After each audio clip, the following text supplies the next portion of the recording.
All Hi. right. Hello, everyone. We are live. Hello.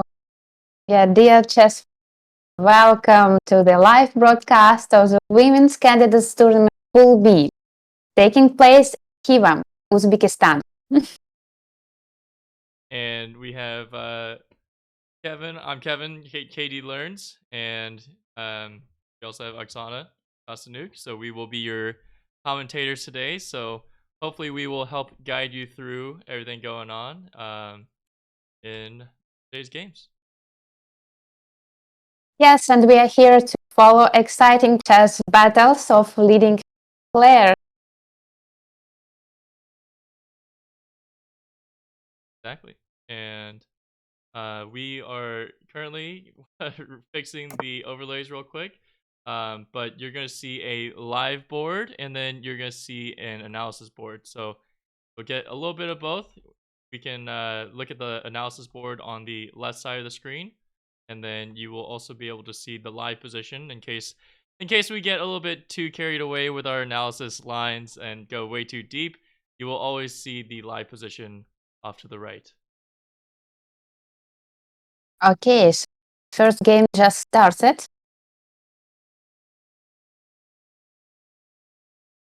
And we started with e4, 5, knight f3, knight c6, bishop b5, so Rui Lopez, knight f6,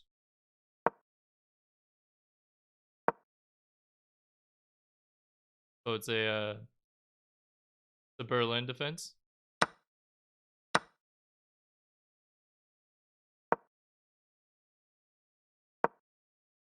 and both players have castled. And Oksana, are you in the classroom now? I'm not. Could you send me a link? Sure.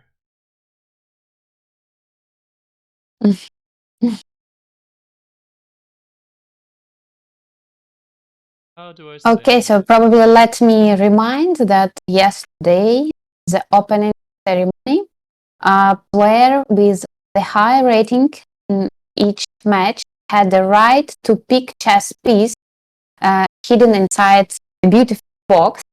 The Alex Goryachkina, Katerina Lagno, they both chose the box with the black queen. So today, in the first, Alexander Kosteniuk is playing white. And Tan Junyi is playing white with Lagno.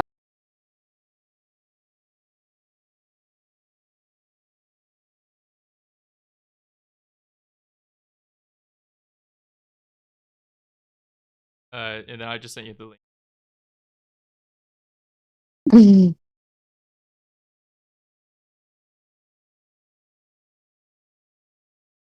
Sorry, chat, just bear with us while we get situated. Yeah, because I'm out of a streamer's world, if to be honest. I'm not a streamer. I'm just a sister and a big chess fan. um, you say big chess fan, but you're also an accomplished chess player yourself, right? Because now it's time. Blitz games now. It's not a game anymore. Still a much higher level than most people achieve. So it's still a um, great accomplishment. And what about you, Kevin?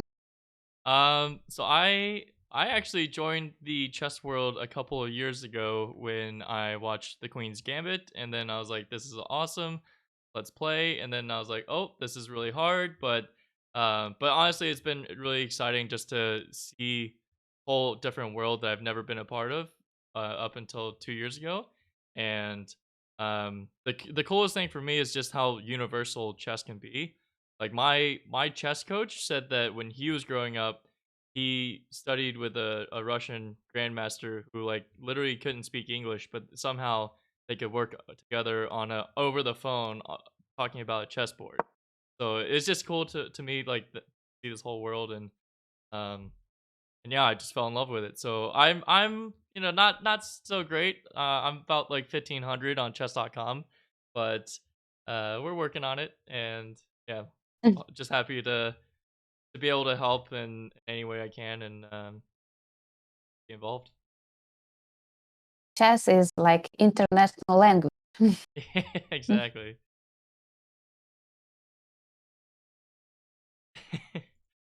And Oksana, do you have Alexandra's Twitch chat open? Pardon? Do you have um Alexandra's Twitch chat open right now? Yes, yes, I do. Um, Want to say hello real quick to Lennox Archer, to Hakeem, to Illustrek, and Magician. Welcome in. Welcome to the show. Yeah, welcome, guys. Yeah, Chess lovers. yeah, we're getting some compliments. One on the suit, and two on your background, which does look gorgeous. I agree. It does look gorgeous. Thank you.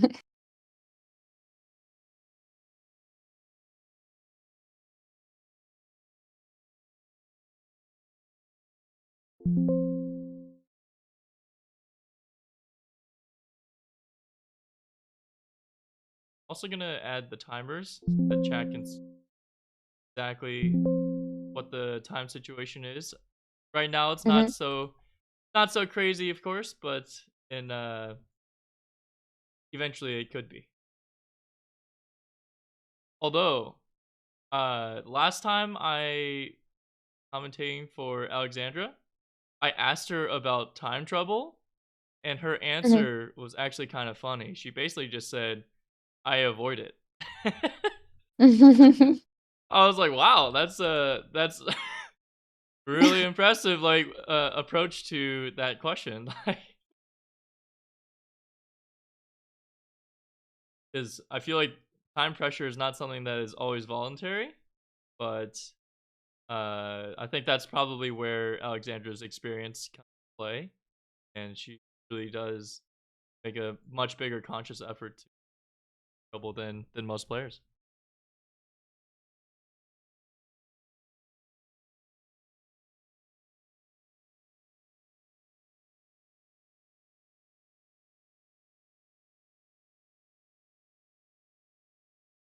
Oksana, how many years did you play competitively? Mm. Oh, because of playing here when I was two, yes. What? Wait, Yes, my father started to play chess with me and my sister. But in the age of 10, I understood that I don't want to be a professional player. That's why I play for myself. are you? So Sorry, God. of course, I had kids like kids professional tournaments. I think in the age 16, played the last serious chess in Switzerland, and then I decided on university. In that, I learned journalism. Very nice. And are you are you older or younger than Alexandra? I'm younger, Okay. 3.5. So yeah. And you said you work in journalism now? No, I graduated faculty of journalism, but then I decided to be a producer in advertising, and now producer as well, direct. That's awesome. That's exciting. Yes, but it's close to job. parallel. I'm sorry, you're cutting out a little bit. What was that last part? So the last part was that it's close to journalism, but Okay. really, because of course, doing a lot of storytelling, some documents, but features well. Yeah. And Okay, so what's happening now? Oksana, your audio is going in and out. Like we're hearing like 70 to 75% of what you're saying. Okay, can you hear me now? Okay, now it's much better. Oh, Yeah, for that it's kind of like we were hearing 90%. So I kind of goes 90. up Okay, and down. 90 is much better. Okay.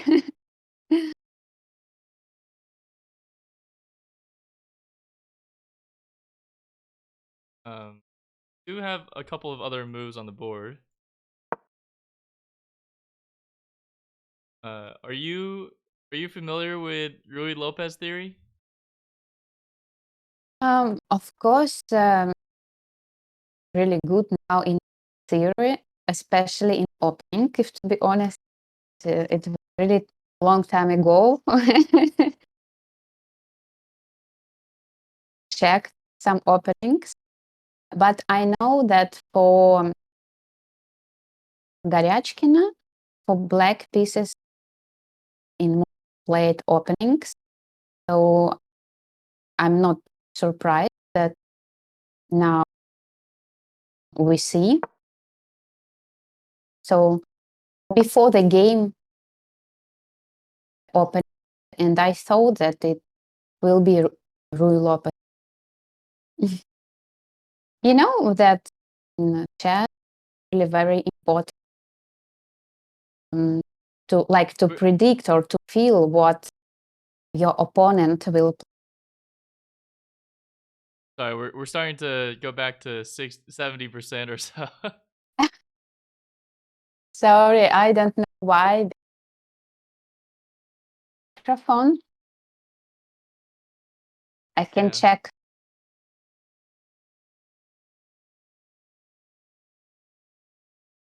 Can you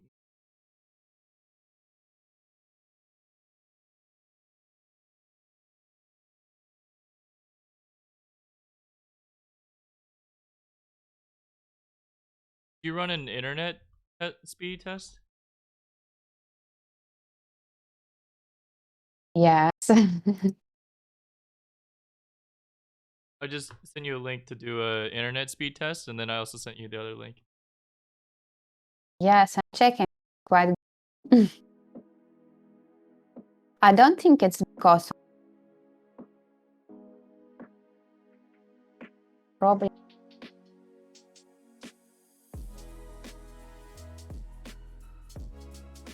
Sorry? I don't know why can't hear me all the time. Bit okay.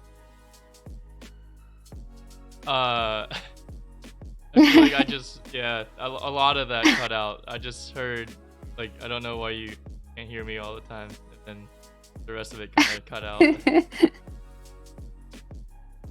Some technical issues still Yeah. happen.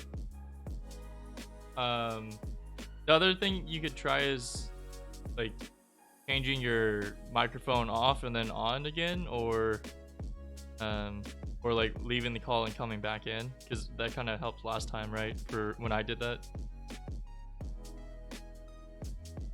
So check how you hear me. It's the same, not Right. 100%. Well, this one's a little better. It's a little better. Chat, can you confirm?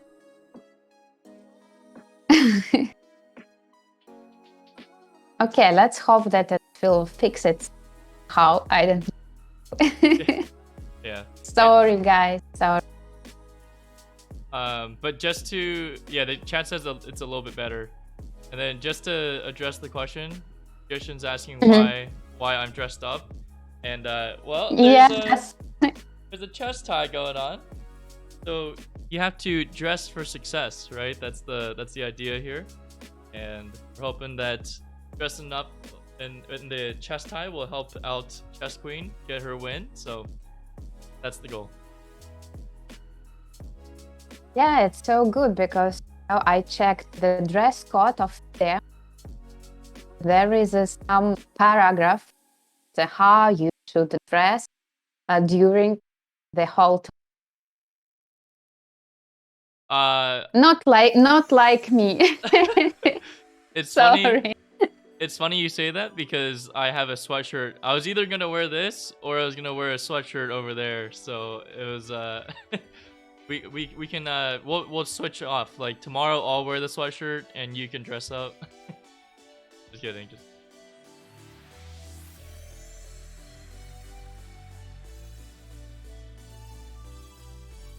Dress, fortunately, because in other country for long holiday, that's relaxed clothes, t-shirts. oh, sorry. Could you say that one more time? I just heard in other country. Yeah, I'm afraid that I could not find dress costume tomorrow because I'm in different country Oh. here for long holiday. And I feel relaxed. All sweatshirts. Sorry.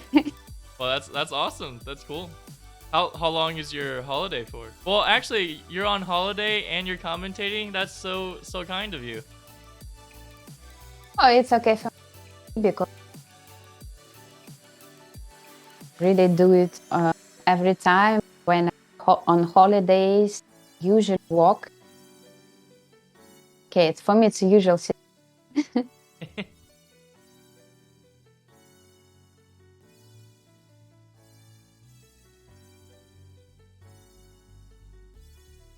um.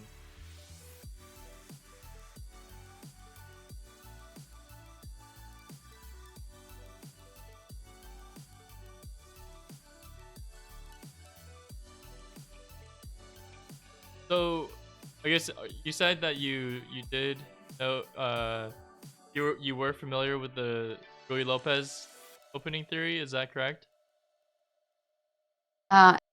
No, I'm not really good openings now because when I learned to play chess a long time ago, so no, just names and just common what to do better open course. Now all this theory not the main. Usually follow all the with chessboard computer with me. Usually I really have a lot of to follow all the game, but now really very good chance to remember how to watch game during 5 hours.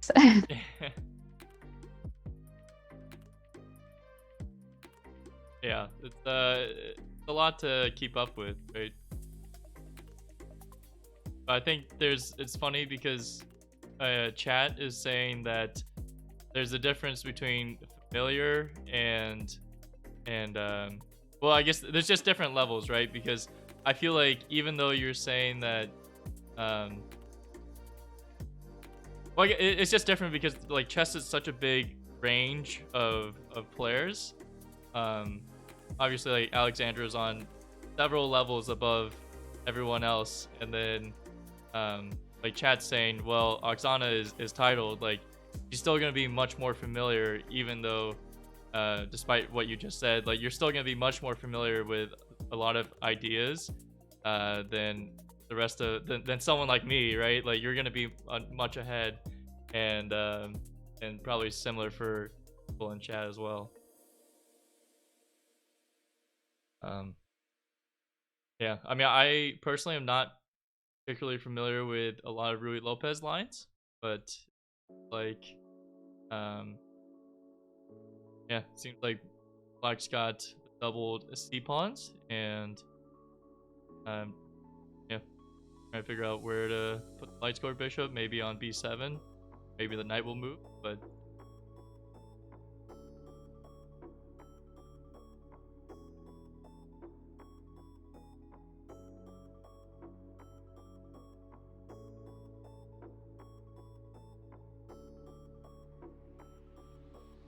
Do you play this your games? I'm sorry. Can you say that again? Do you play these open games? Do I play this opening? Yeah.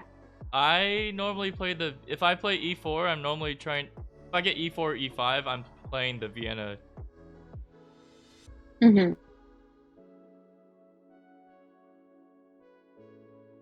Knight, knight C instead of Mm-hmm. knight F3. Knight f3. Usually I play this 3. Do you play? Wait, you said you do play knight F3? Yes. How I call it. I play strange opens just because this problem with opening Right.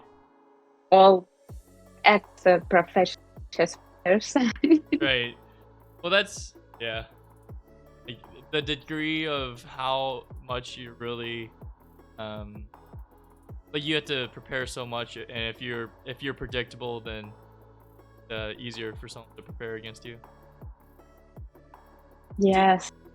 Yeah, that's yeah, that because then it's not like, oh, like I feel like for the average online chess player, it's all about how well can you know like your openings, and you don't need to expand much out of a specific line. Just like whenever like someone plays something different, like okay, you're always playing the same move, but Mm-hmm. but like you said, like at the professional level, you do need to know all the different lines, not just what your opponent can do, but all of your options given on depending on what you want to do in a specific game.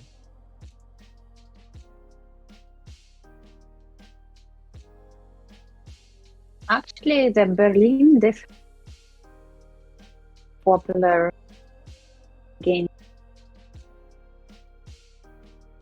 E4.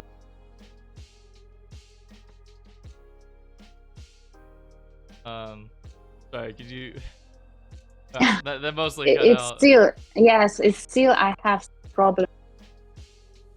Sorry, I don't know why, because I switched my microphone from one to the other, but still have problem. Whatever you just did, it went from like 50% to 85. Or it could just be, I don't know, maybe internet going in and out. Okay, so yes, I'm trying to fix and to change some things, but it's still. Is it okay now? Yeah, yeah. This is right now it's good. Right now it's good. Okay. I think right now it's the best it's been. Okay. Let's try to continue. Whoa. Okay. Speaking of ideas that I'm not familiar with, I'm not sure what knight g1 is. Is knight g1 to clear the path for f4? 91. With the king on h1, it's protected. There's no like weakness of dark squares because it's on a light square, and then this kind of Mm-hmm. frees up the pawn to move.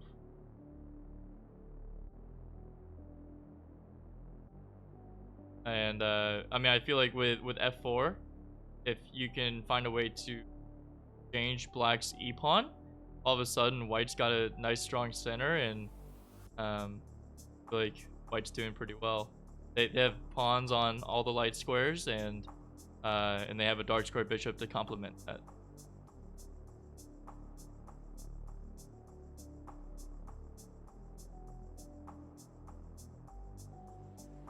And if you're watching in chat, we would love to know where in the world you're watching from.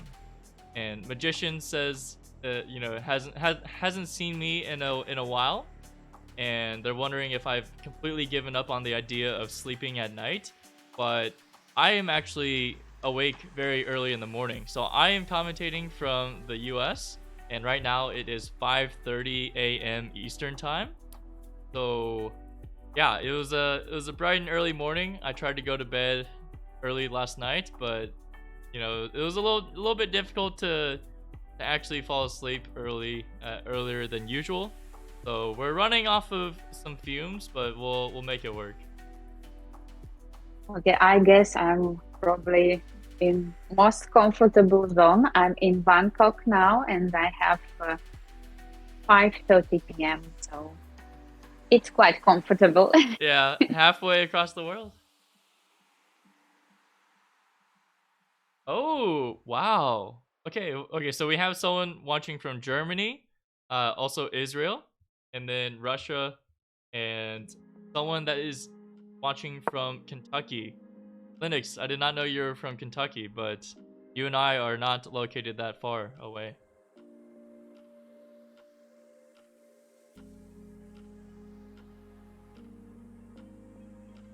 Oh my gosh, what are these crazy knight moves? Knight G1 going backwards, and then Goryachkina is like, I also want to play a backwards knight move. Knight F8. Oh, yes, knight F8. So all knights are going behind. Right.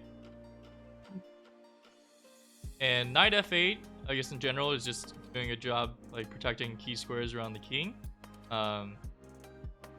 If at some point, but I guess. Yeah. I feel like is F4 still the idea, or is there something to prepare F4 a little bit more?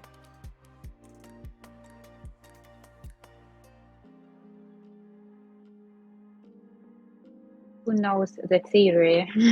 Yeah. Much better.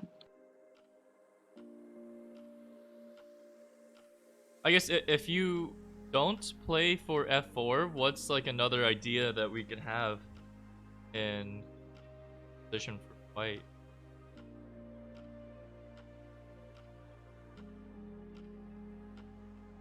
I don't know. I would say that it's for F4, really, because, or probably you want to move your pieces in some interesting way for the king side.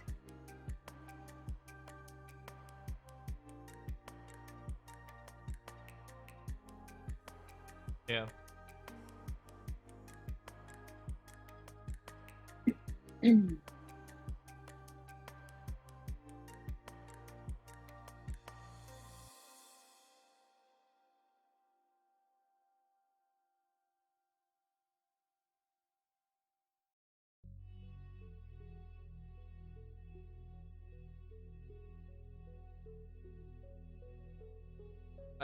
I really, yeah. Because knight F, but from knight moving from F3 to G1, if you play F4, you can always put the knight back on F3 to help control.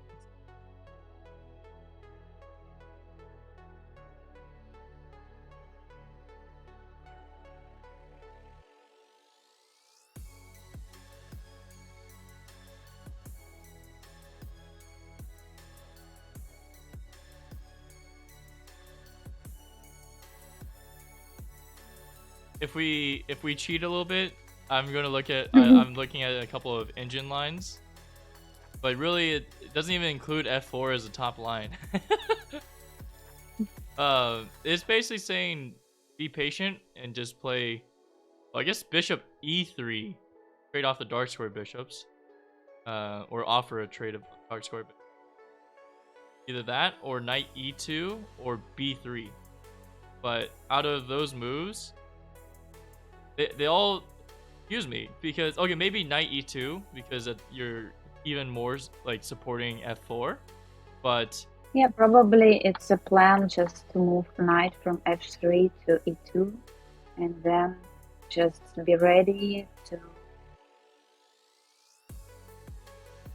even f4 or probably bishop e3, and to check what black are planning. Let's see. but I guess bishop b3 just looks like a weird idea to me No, because bishop e3 after knight e2. oh, Not right now. okay. But I feel like is it weird to offer like a trade of the dark square bishops because white has all their pawns on light squares, then trading off the dark square bishops is the argument that black's dark square bishops more like just stronger than like too strong because white's not really anything else on dark squares.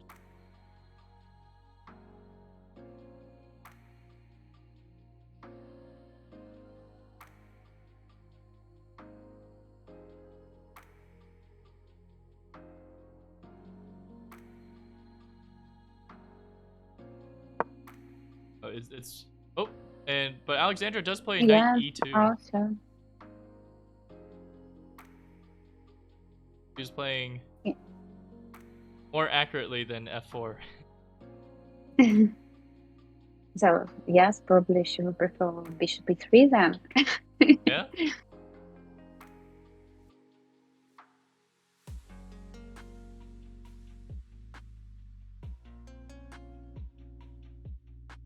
If bishop e3, so let's.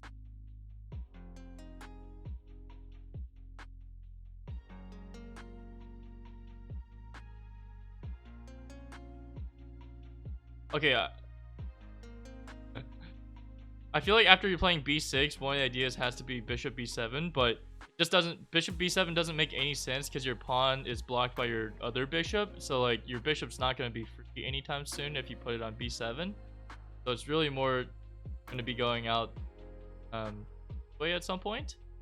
So maybe something else, even just like f6. But let's pass a move back, like f6. And you play bishop e3, like especially after f6, is black really gonna keep this bishop or are they gonna just trade? And if black trades, is it better to take with the f pawn or with the knight?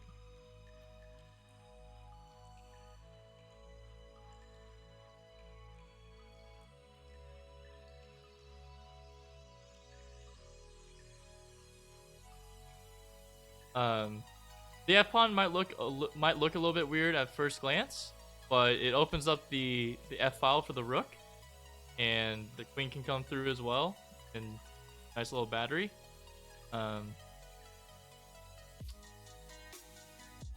But at the same time, you want to not damage your pawn structure, double up 2 e pawns, and you can take with the knight.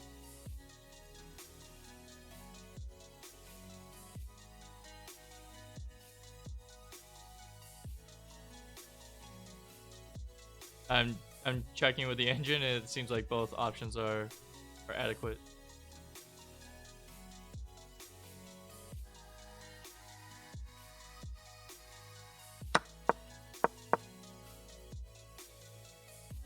Let's see though. Right now we just have knight e2, and black is trying to decide how they want to proceed.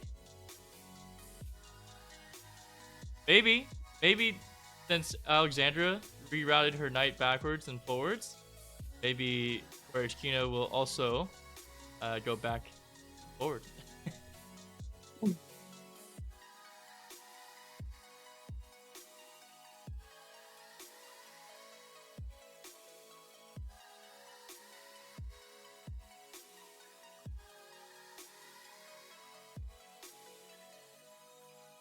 Chat, should we play a guess the next move? Does anyone have a guess?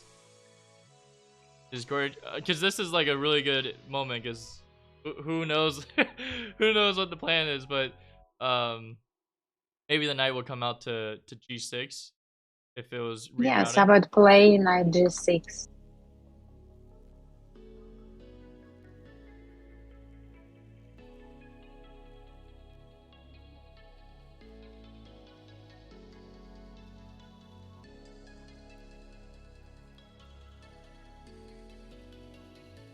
Yeah. I feel like especially after b6, it's not like you're gonna try and trade off the light square bishop. I think the light square bishop is really just gonna patiently wait to figure out what the best square is. Not gonna go to g4. It kicked out with f3.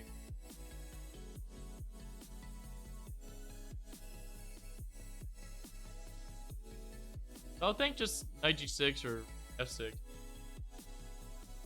Natural. What do I know?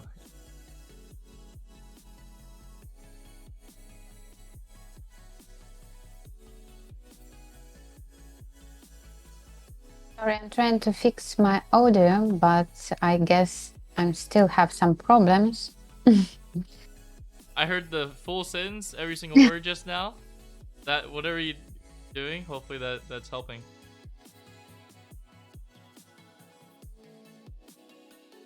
And Orange Gecko is asking, what is the point of those knight rotations for black and white? Well, for the most part, at least for white, it seems like the knight on f3 moving back is giving flexibility in terms of her plans. This knight can rotate around anywhere, but also port f4 and maybe even go to g3. So for black, kind of it started on b8, but on d7 it's blocking the light square bishop. So if you're going to try and develop all your pieces, then black needs to find a way to clear the light square bishop.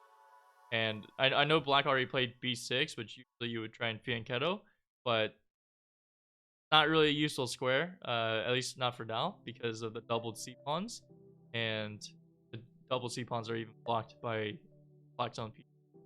So that's why the knight is kind of transferring over to the king side, and in case there's ever a big pawn storm, then knight's one extra piece that can help defend.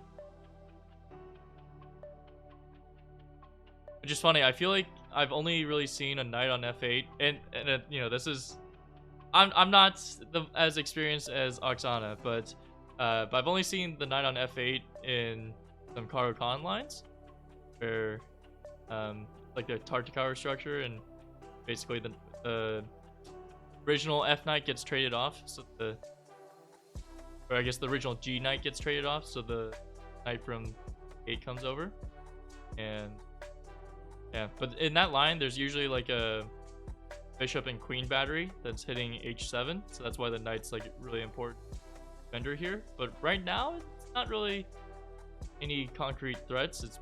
So that makes me think this knight's more to reroute better square, where it's not sitting on b8 away from the action, more active on a square like g.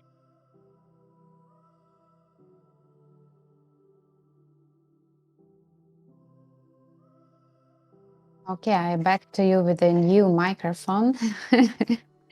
Sorry for these technical issues. No I worries. hope you can hear me now. Sounds great. Okay.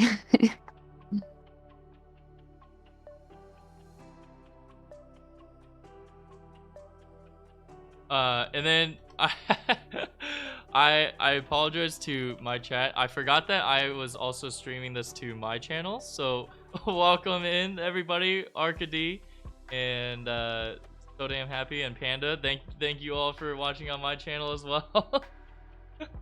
I forgot about that. For restream applications. Oh, cameras are moving. Okay, great. Great. We have a lot of chess fans. And yeah, Oksana, the microphone sounds great right now. Okay. Woo! It's so good. Yeah. No, seriously, it sounds. I'm hearing every single word, so we're great. Okay, so or I, yes, I guessed what the opening will be in this round.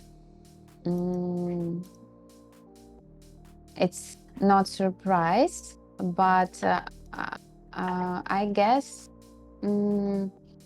this plan with knight a little bit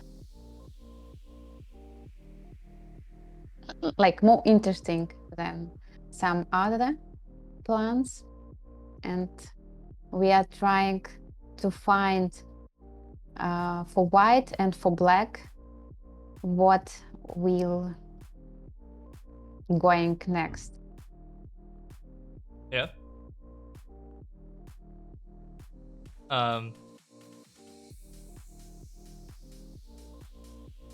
Oh my.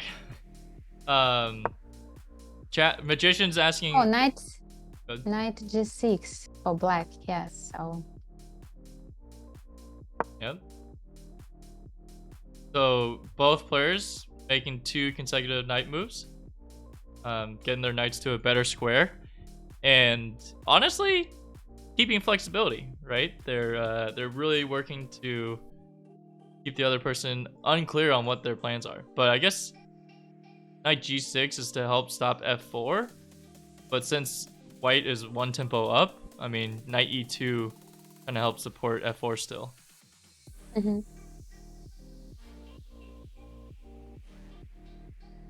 Yes, I guess these plans provides a lot of opportunities for black and white.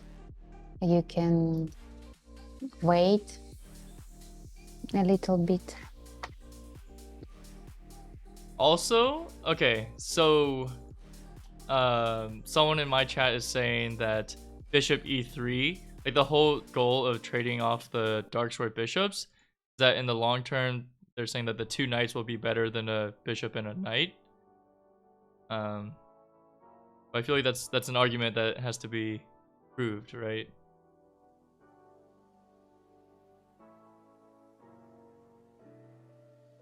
Unless that's like a well-known chess concept that I'm not familiar with.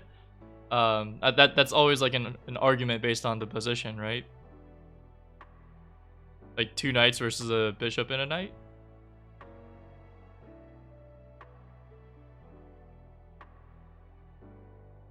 And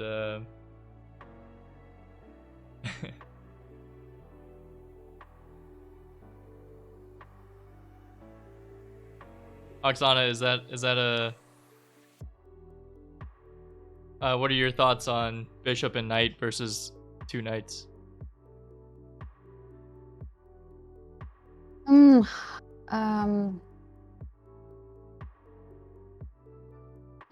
I would prefer to play white in this position.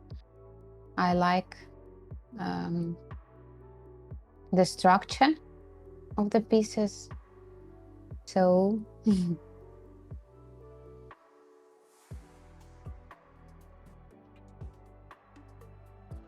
what color would you play, Kevin, in this position?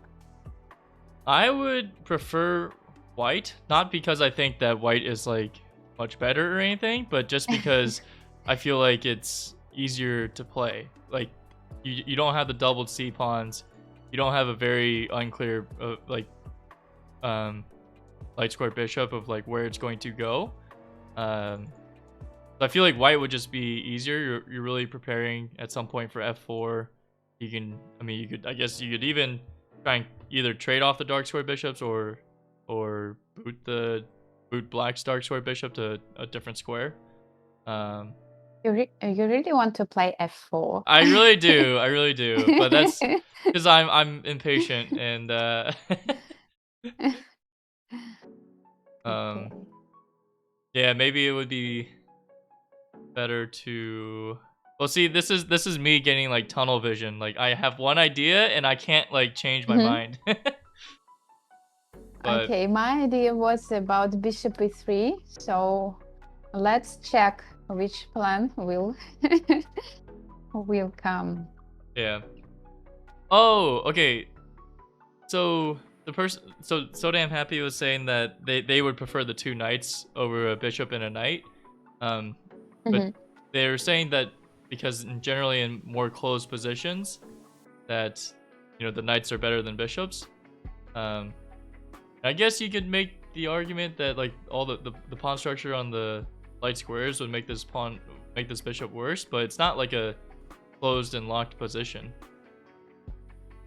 Like it could definitely open up.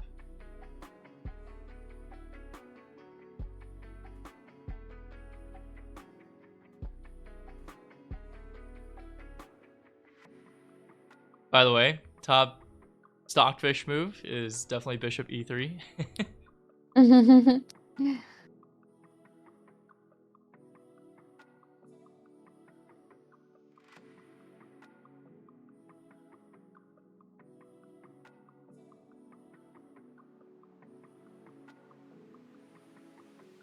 Okay, so probably let me remind what's going on now in Uzbekistan. What's the competition now? Yeah. Probably not all of our viewers knows about it. So in last year, FIDE adopted a new knockout system for the women's candidate tournament. And for the first stage of the event, FIDE divided 8 players into 2 groups, Pool A and Pool B. And the Pool A event recently took place in Monaco. And the winner of the Pool A is Lei Tingji. And so now we will find out the winner of Pool B very soon. The second stage will be held next year. It will consist of a 6-game match between the 2 finalists of the pools. And the winner of the final match will play match with Zhu Wenjun. And so Women's World Championship match is scheduled for the next summer. And now all players, they will play a 4-game match plus tie breaks probably. So today and tomorrow we are commenting match Alexander Kosteniuk and Alexander Goryachkina. Then will be day off, and after 2 games more. So who will be the winner? How do you think, Kevin? Well, I gotta bet all my money on Alexandra Kosteniuk, right? On the Yeah. chess queen herself. Yeah, sure. Um, Of course, it's hard to say that I'm like impartial and I'm not rooting for anyone, but let's say good luck to everyone, True. and we wish us interesting games. I think interesting games is the main thing during competitions. Right. I see what you just did there, though. You set me up with that question. You were like, "Oh, who do you who do you think will win?" And then I said my answer, and you were like, "Yeah, but we shouldn't have a biased opinion."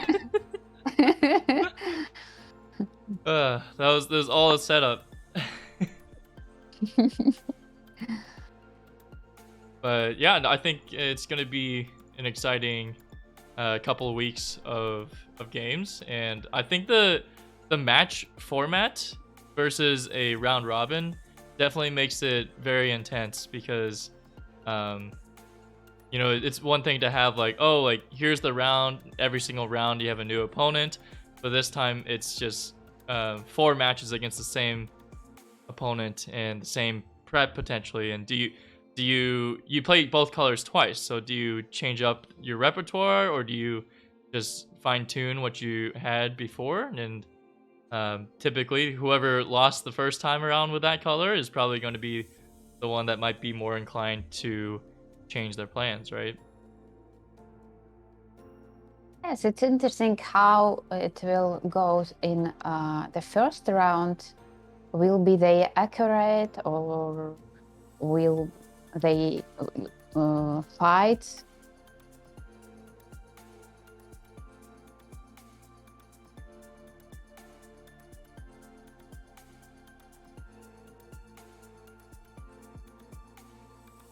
Um,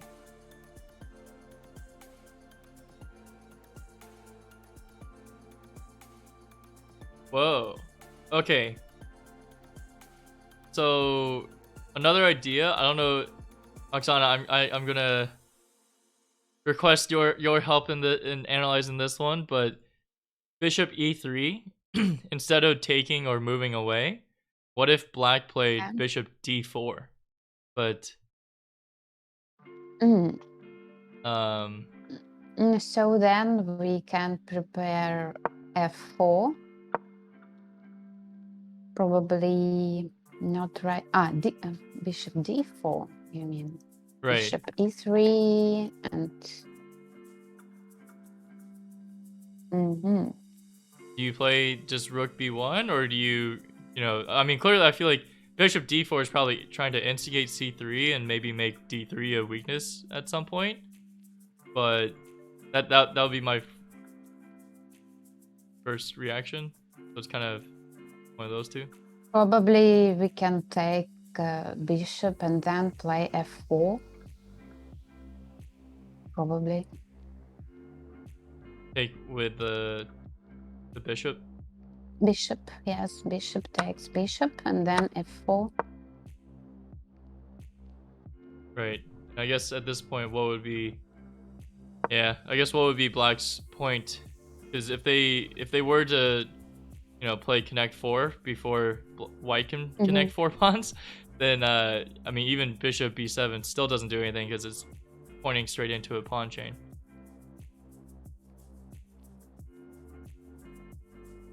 But I think the white made a move. Yes. So yeah. Bishop. Oh, sorry. Knight G3. Knight G3 is already on the board. And Black played Bishop E6. Mm-hmm.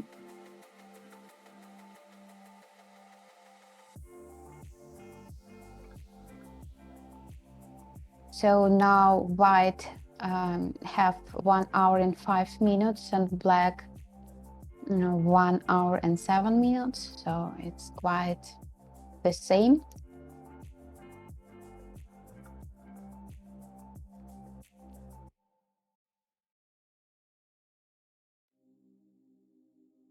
And well, with Bishop E6, Black's kind of telegraphing maybe they will think about trading the light square bishop for the knight. One, because this light square bishop, how many useful squares can it really go to right now? Kind of really either D7 or E6, but what's it accomplishing, right? So if it were to take the knight, at least it would damage White's pawn structure. And yeah, so maybe, yeah, I guess Black's asking White if they're going to allow something like that, or if they're going to move the knight out of the way. But if they move the knight out of the way, then they're going to block, more than likely they're going to block the dark square bishop temporarily. Whoa, thank you, Master Chess Dojo, for the raid. Welcome in, welcome in. Is that David, or is that Kostya?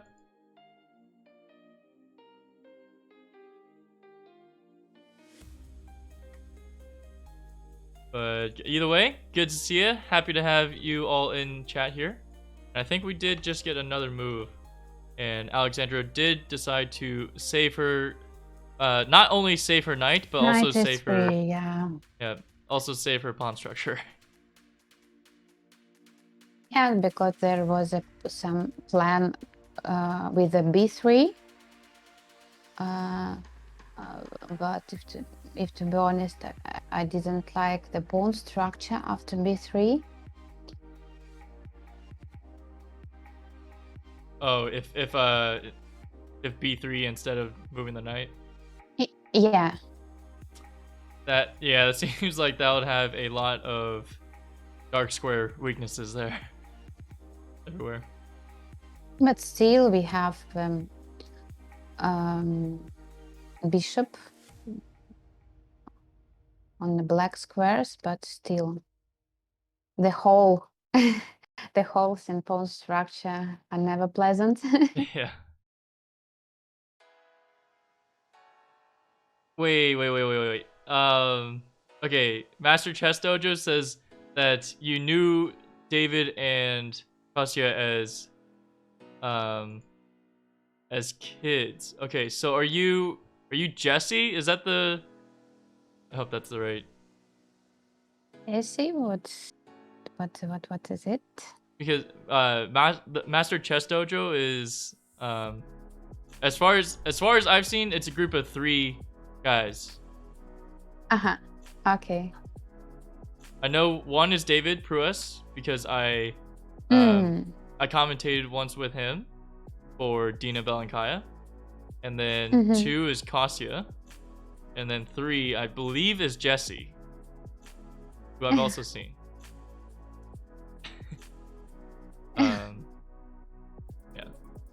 Yeah, they're all great. Yes, yeah. Nice to hear you.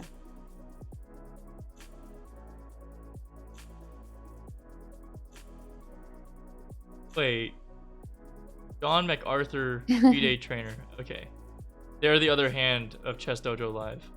Okay.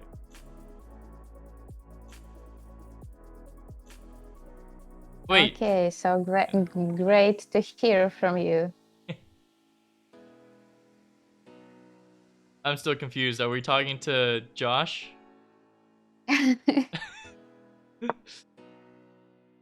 It starts with a J. It was close.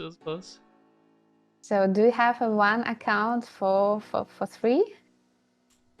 I believe so. And they also have a training program all shared. Oh, he's John. Okay, that's John. Okay. Okay, so today is John. Yeah. Yes. Yeah, no, they have a lot of like training materials and content and stuff like that, and yeah, cool stuff. Apparently, it seems like it's got quite the community, so they're doing something right, and yeah, happy to see them raid in. Josh and Jesse were untitled kids when you met them. Nice. And Stan, we're doing well. We are doing very well. Thank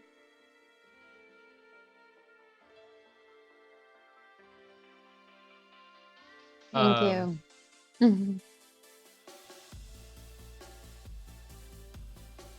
Oh, we have a new move, f6. Oh wait, before John goes, let me give him a shout out, Master Chess.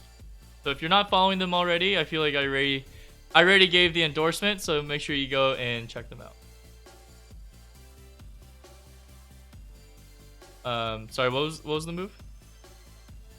f6. Oh, okay. And so damn happy. Were you asking if they were asking if Black could play Queen D7? But maybe that was, well, I don't know. I mean, I guess Queen D7 to try and go Bishop G4 or something. I'm not entirely sure. Queen D7, I guess. Yes, Queen D7.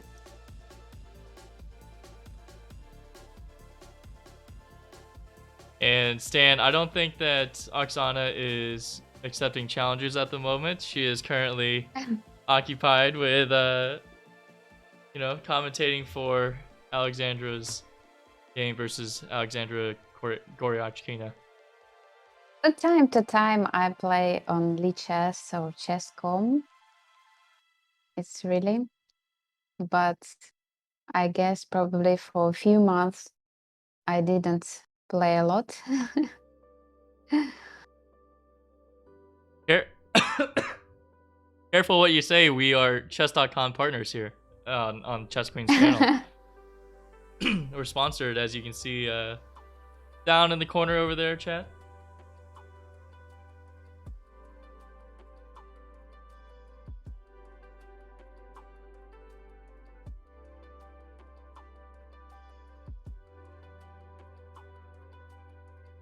And we have Arcady sending some classic vintage Chess Queen emotes to give some support, and hopefully that will help propel Alexandra to a win. And here she, after f6, she replies with knight f5, solidifying the two knights connected over here. If you take either knight, a new knight will replace it on either square. I really like this active knight.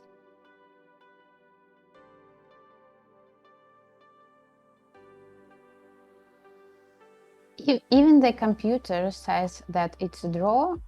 You know, it's like if these two knights give you a feeling that it's really active and it's really like a positive position. It's a lot of energy in this position. I like it. Right.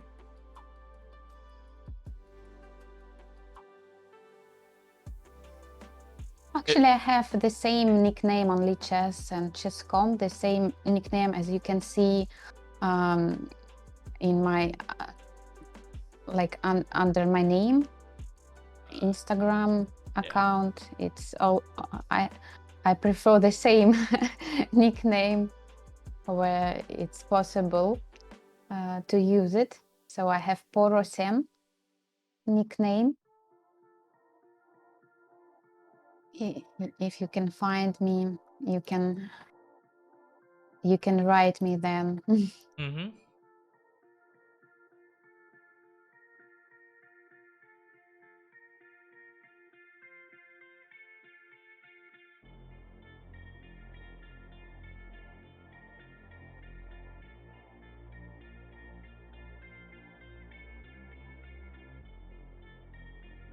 I guess.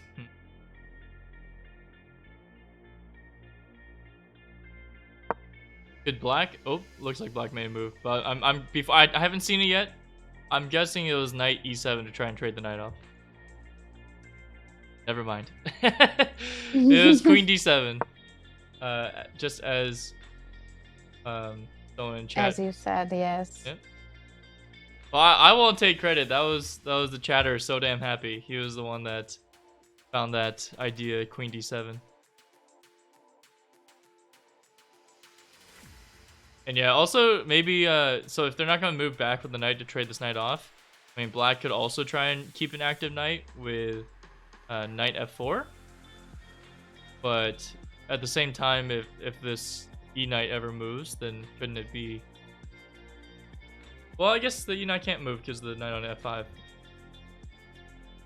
has to be protected.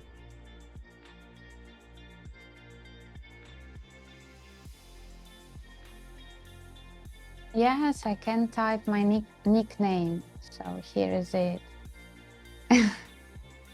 Oksana, what's the story behind your username? Oh, actually, it's in Russian. It's like sounds like a porosion, and porosion. It's no, it's even not a word in Russian, if to be honest, because it's like it's like a funny word for a small pig. That's what you chose to identify with? It's like how to say it, just check. Yeah, it's like, you know, abbreviated version. Well, I'm a fan. I was born in the like year a shorter, yeah, shorter version. I was born in the year of the pig, so I'm a fan. I'm a fan. Oh yeah, oh, so great.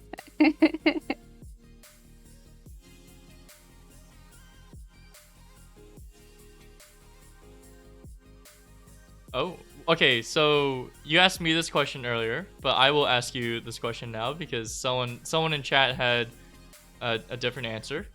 But which color would you rather play with in this position here, and why? In this position with white. Yeah. And why do you say that? Not just because of my sister, because my sister is playing white right now. No, and not just because of it, but just I really like the feeling of this position with white. I like these two knights on e3 and f5.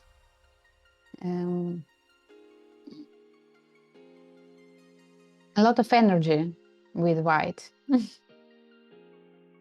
So I like it. Well, Happy, can you expand on why you? So someone in chat, Happy wanted to play with black because they said it seemed more interesting. Would like to hear their thoughts on why they would choose black. And Probably because of two bishops. No, I think they're saying that the knight, like, either the knight has to move back at some point or g4, but I'm not so sure because I guess, I mean, they're not really threatening to win anything. Like black with queen d7, they're not, like, black's not threatening to win anything because no matter what, you can always, if they try and remove the defender, you just go back. Capture backwards. But I guess there could be some argument to be made for a little bit of like piece coordination, just because where's the dark sword bishop go? But we like, have a chat version that black is better developed. Probably, but I guess the advantage is not that big right now. yeah.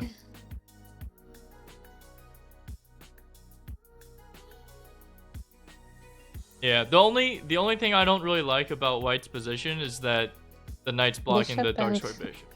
Yeah.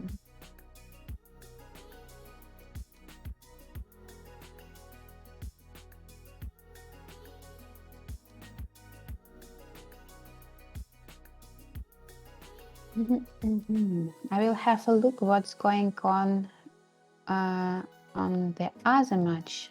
Sure, yeah. Let's go to the other game. Just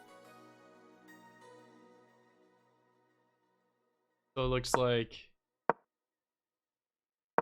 we had a d4 game. Queen's Gambit declined. The pawns got traded off on d5.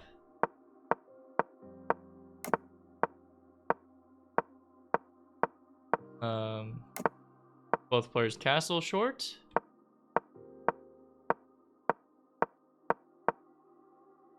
And b5 was just played, so little queenside pawn storm coming from Katarina Longdo, playing with the black pieces against Tang Zhongyi. We'll see how that pans out, but definitely not a static position as b5 it gets played there.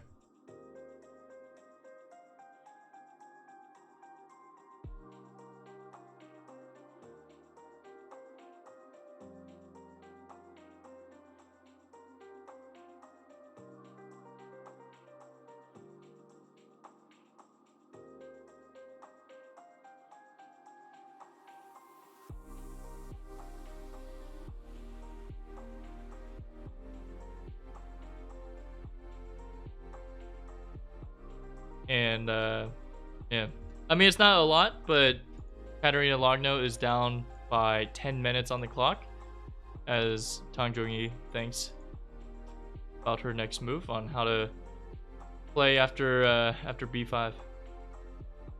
Okay, yes, white is slightly better, but it's just slightly.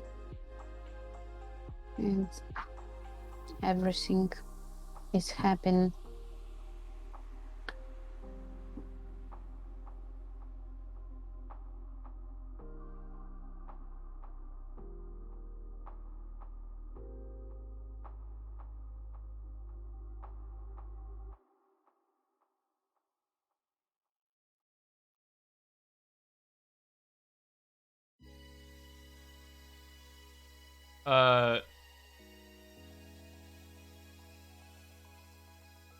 Also, if we want to go back to Alexandra versus Alexandra,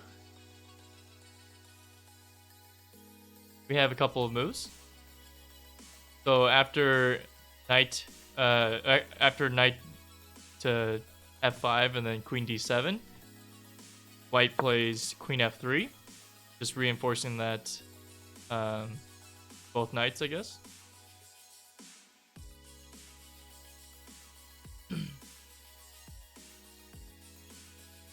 And Happy in chat is saying there's clear ideas for black to bring like rook a to d8, wait,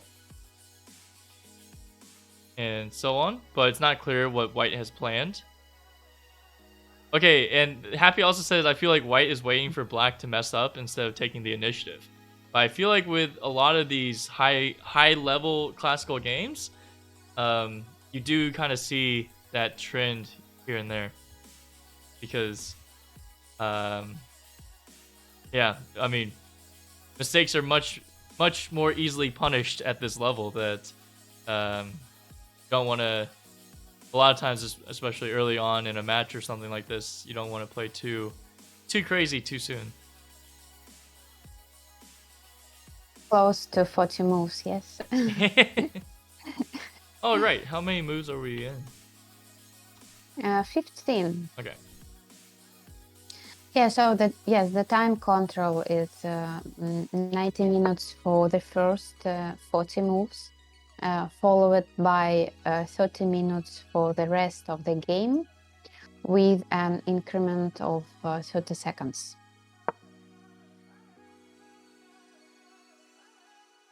Nice. Then also welcome in Babyface Nelson with the raid. The nice username right there. Mm-hmm.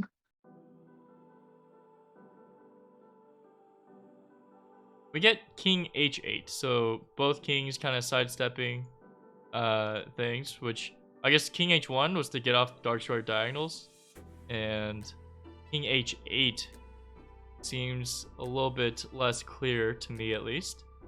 But like more safety.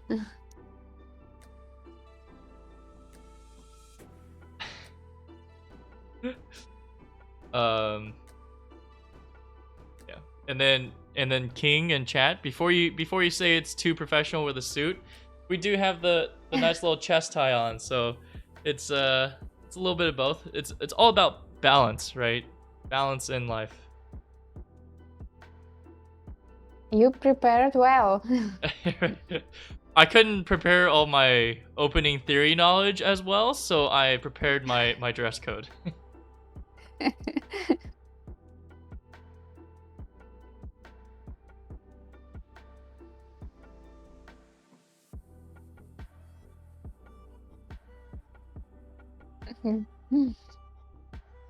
You can Google pictures of our mother, our father, and really, sometimes some people think that I'm Alexandra. So yeah, sometimes it's happened. Wait, like, do people ever ask if you are twins?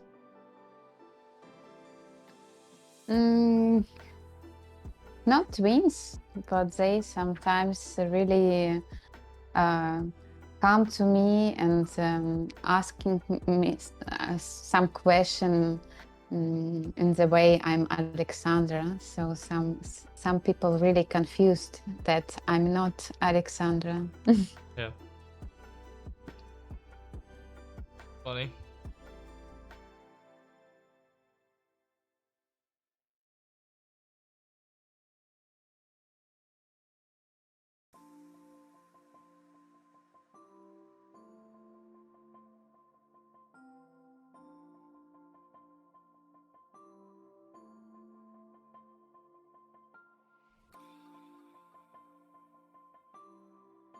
You like growing up with Alexandra, since she was older than you and you both played chess, how did her chess affect your chess, I guess? Was it motivating? Was it like, oh, like, but did you ever like butt heads because you were younger and like We never played with each other, not even in even the in training childhood. games? No, because 3.5 years in the childhood, it's a really big advantage. Yeah. So you understand what for to play with me, and for me, what for to play with my sister. Just it's really big difference in the Yeah. childhood, especially when you're growing so fast in chess. Yeah. So that's why I just always like a viewer. But you But never of course, in some tournament that where I participated, I asked my sister to help me in some openings or just giving advice how better to play. So she was always supporting you, never on the other side of the board, even in a casual game. No. How we can play to each other. Yeah. That's funny. Honestly, that's surprising. I really thought, I don't know, I feel like with my siblings, like we wouldn't be able to resist the desire to play, even if we knew that one person was so much better. Even if we knew one person was clearly supposed to win, I feel like there's just like the sibling rivalry sometimes that you just want to try anyway. But yeah, that's cool. Like that's nice that she was always kind of like, well, it was like either way, like either you were supporting as a viewer or she was supporting you in your prep. Like that's awesome. That's wholesome.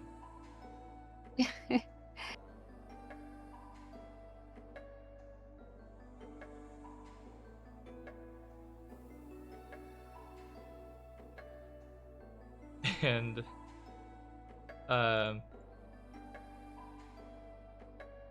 No, Ali, I don't live in France. Yes, I have a question here in chat. Do I live in France? No, actually, I live in Moscow. Moscow is my hometown. So, but time to time I travel, and so now I'm in Bangkok. I really like Asia, especially Thailand. So I'm here now. yeah, that sounds like quite the destination, and it looks it did look beautiful behind you. It's a little bit darker now, but yeah, there's a Yeah, lot we of green. have 8:30 p.m. Oh, 6:30, sorry. Okay, I was gonna say, 6:30 did you p.m. time travel? Because earlier we were 12 hours apart.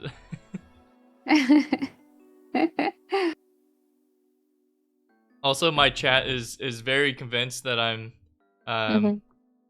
that I'm wearing a suit but no pants, but I can confirm that I am wearing pants, okay?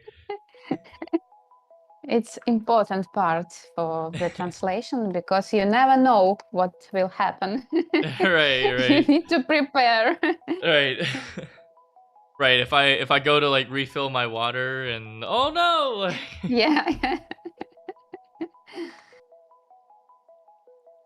I have uh, I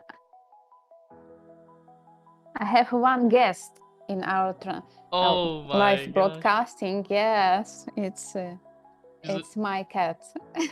yeah, that She's also really like to view all live, like Zoom or something like that. Yes.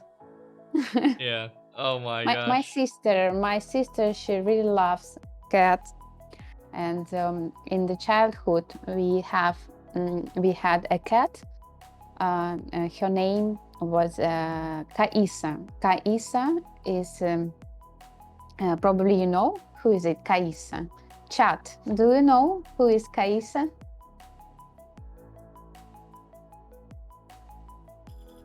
Who will guess? No.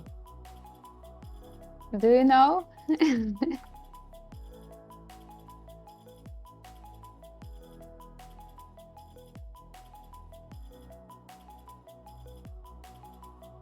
Oh. Probably. Oh, wait. Probably.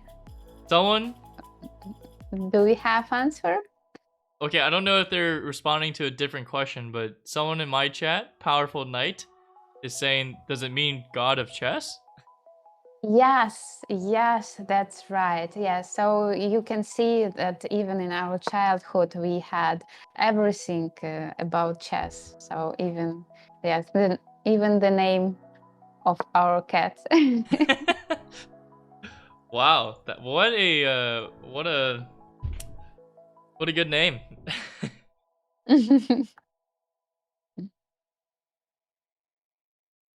And oh, so, King is also asking, is the cat a GM? A GM. WGM. Right, the cat is a WGM.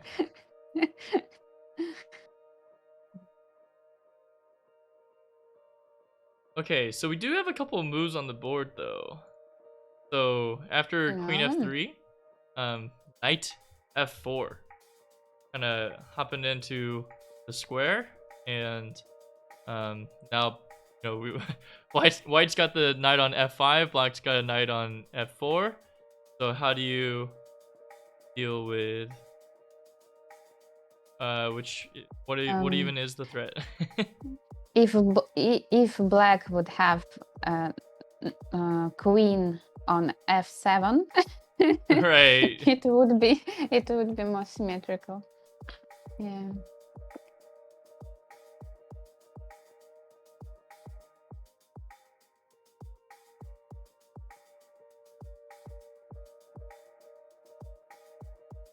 I have one more question. Have you ever been to the Côte d'Azur visiting your sister? I've been to the Côte d'Azur, but not visiting my sister in that time. Was it before or after she moved there? Before. Okay. That's good. You don't want to. Yeah, it's really nice place, yes, to visit.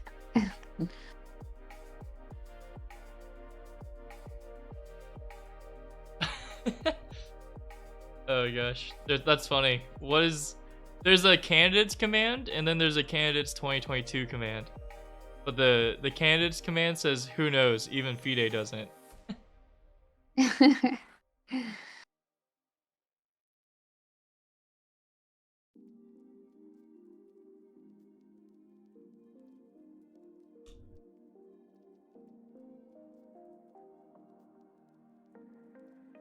I mean, this night is just a great night, but it's kind of where are the candidate moves for White at this point? As tempting as it would be to try and boot the knight out with G3, I think the knight would just forever live on H3, and it'd be quite annoying. So that don't play G3, chat. But instead of G3, I mean, would it like Bishop D2 or bringing the and then bringing the rook to a different square. Not even sure. Well, you can't bring this rook just yet unless you play like a3 or b.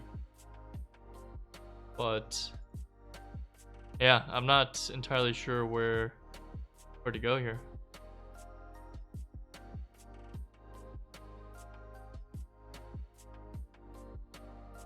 Or, I mean, I guess you could even move the knight back. Try and untangle. Like if you played knight g3 and then knight e to f5, would that be a little bit more productive?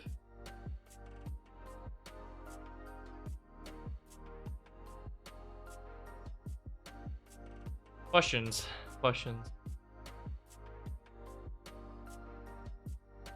You know, fortunately, we have the luxury chat here to just casually peruse a few of these ideas, and with the assistance of the engine. But just imagine all the mental calculations and all these lines that the players sitting at the table actually have to go through and calculate. Yeah, it's interesting that most time during the chess game, you like playing in your head, and you know it's really very useful to solve some games, like in your head, like blindly. So if you, for example, choose some games or how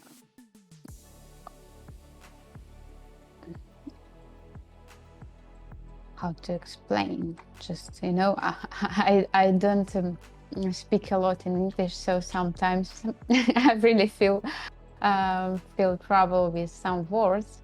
So when you solve some tasks blindly, you really train your ability to calculate a lot of variance. And for example, in our chess school, we really start training our kids to play blindly. So it's really very helpful. How old are they when you start training that way? Mm? How old are the kids when you start training that way? Usually, when they, of course, it depends on child, but when you are 5 or 6 years and you play already chess for 1 or 2 years, you are ready to solve some easy tasks. For example, tasks to checkmates in 1 move or checkmate in 2 moves, and then you can solve probably some more difficult tasks. Yeah. Did you play or train much blindfolded? Yeah, when, for example, when I was child, our father, he trained us a lot, and so that's why we implement this like system of training in our chess school. Yeah. I mean, playing blind or like solving things blind are definitely a huge skill that not everyone has. It's cool. But you can you can start play in some fun game. Every child is really like it when you ask them, for example, a4, where is it black or white? And of course you start with like easy squares, a1 or h1, and then you ask them to solve c5 or e5. it's it's very fun game, but also it's very helpful for the next step, and the next step is to solve blindly some tasks with a checkmate. Very cool. Mm. So we do have a couple of moves though, and when I said don't So, play G3, yeah, and now we see G3. right? And knight H3 is obviously like the very natural way of going about this, but rook F1 or rook G2 probably the most likely responses here. But I'm thinking if rook G2, I mean, if I know, I guess black can always go back to knight G5, I guess.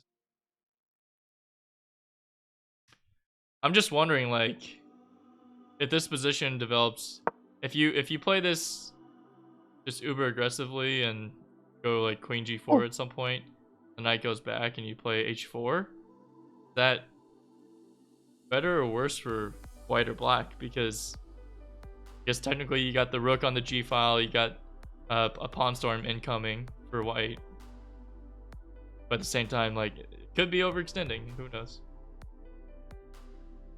I'm afraid G3 was like a mistake. It's because it's not really comfortable to play now. Right.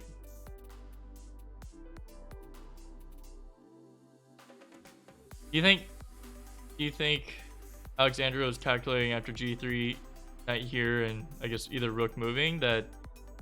Do you think she's gonna be chasing the knight around to get it off of the square, or just leave it kind of sitting on the side here? I'm not sure what is better to do now. It depends on what black will prefer. What they're gonna do. So, yeah, now that I think about it. I mean, black could even... Oh, God. Yeah, they even play... even can play G6, for example, yes, and starting to attack.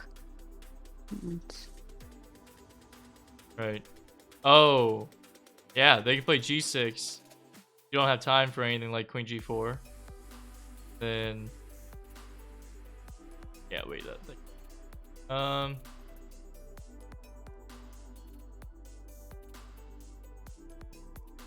Because G6, your knight moves, and now that knight on H3 is really solidified with the queen and the bishop.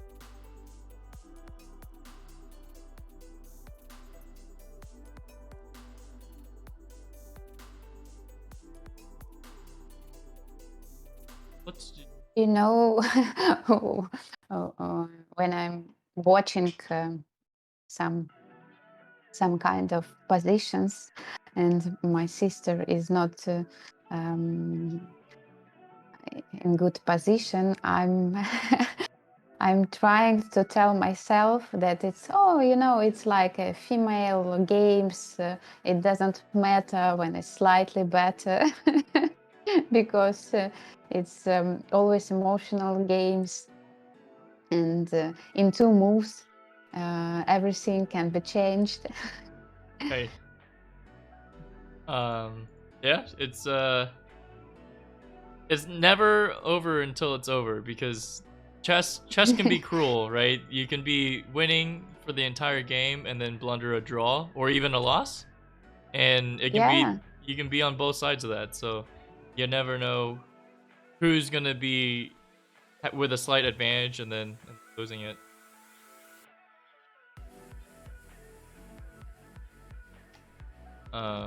But one simple plan for black, as Happy is saying, knight G5, queen G2, and G6. And now all of a sudden, just for example here, knight H5, it's looking quite uncomfortable for white here. At the same time, is it too risky to play like knight H6? Maybe. It's actually kind of Yeah, because this is just trapped. It doesn't go anywhere, right? Oh, never mind. 95. But we do see knight g5. Yeah. 95. Yeah.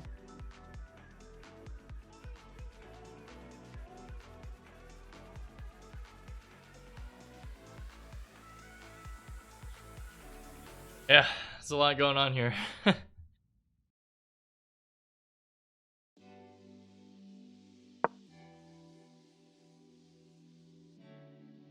Well, It's really strange that white they move so fast, like they don't feel any uncomfortable. yeah. Well, it could be kind of it could be Alexandra trying to prioritize when to use her time. So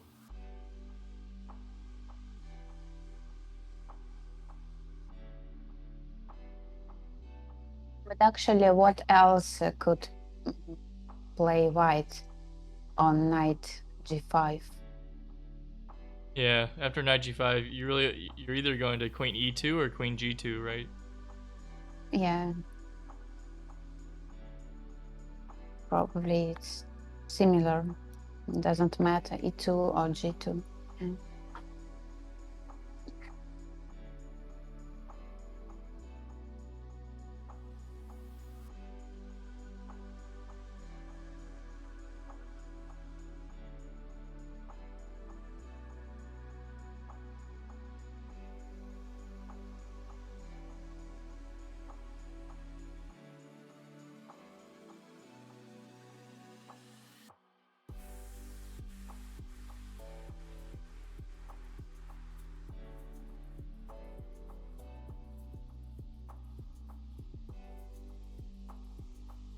So also we have a question: who was our first coach?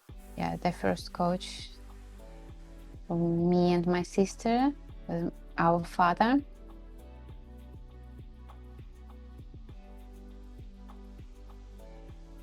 Yeah. um, was how was the experience like being coached by your father? Was it? Do you think it would have been more or less difficult than having like a someone outside of your family coaching you? I think that it has advantages and disadvantages, of course, because I guess for my father it could be more difficult than for us because father um, he trained and he was really strict trainer, but at the same time he was our father, so it's really very difficult to combine two roles. Was it easy to like switch back and forth between training mode and family mode, or was that always a blur? It was difficult, yes, I guess. But still, if you want to have good results and really, and if you have some ambitions, you need really to train hard, and it will help you after in every sphere. It's not only about chess. True.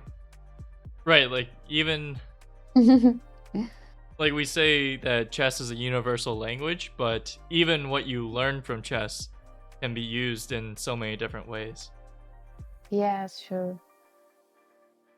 What what is the what's something that you learned during your chess journey that has helped you in your post chess life? Probably lifelong learning. This conception is going with me all the time because if you like in chess, you can learn a lot of years, and still you have some new ways to learn. You always open a lot of things, and I guess I took this conception to my life. Yeah. And I really like to learn a lot of things, from journalism to psychology. Yeah. No, I love that. That's makes a lot of sense, and that's a huge appeal and lesson learned from chess. You can spend so many hours, and there's always more, but it's not a bad thing that there's always more. It's just part of life and wanting to know more and more.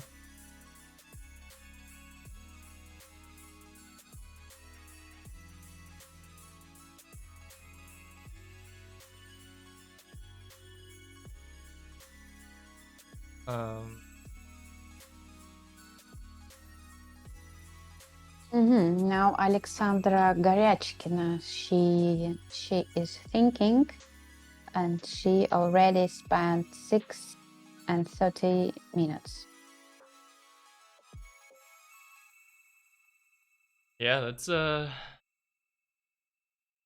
it's surprising, but I Yes, guess yes, I think that it's quite important moment in the game, because now better, I guess black, they like slightly better, yes, but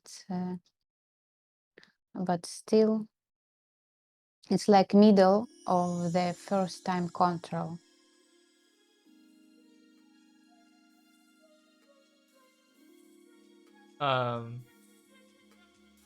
right. I mean, there's quite a lot of moves to be made before bonus time, but I guess the most natural move that, at least from my perspective, and also from Happy the Chatter, G6, just to put the knight on a bad square and kind of discoordinate the knights here. If G6, then knight H4, right? Or am I missing something? You like play like H4 or something crazy. Mm. Well, we won't find out because G6 is And not played. yeah, Alexandra Goryachkina, she's already moved. Knight F7. Wow. Hmm.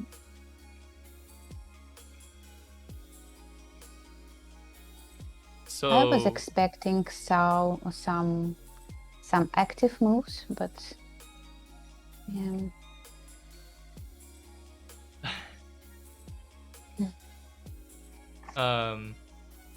the so Happy was the one that was saying that they would rather play with the black pieces, like a few moves ago before all this transpired, and they were very insistent on G6, but now it's a different game plan, but still up in the air.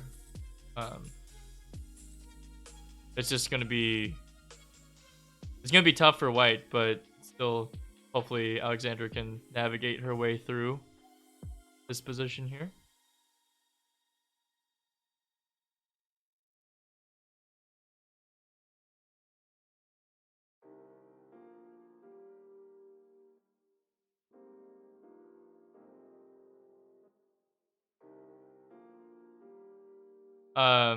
Yeah. it's interesting then that sometimes weaknesses can become your strengths.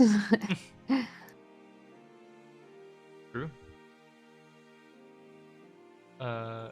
And Happy was asking what the top engine move was. So I think that the top engine move was actually Knight F7. Yeah. Oh, really? Yeah. So Goryachkina is playing accurately. But at the same time, the engine evaluation said that it was better. And it was still the top move, but it's saying that like after Knight F7 was played, it still decreased. So it's just must be, you know, obviously quite complicated right now. So even the engine is changing its mind every single move.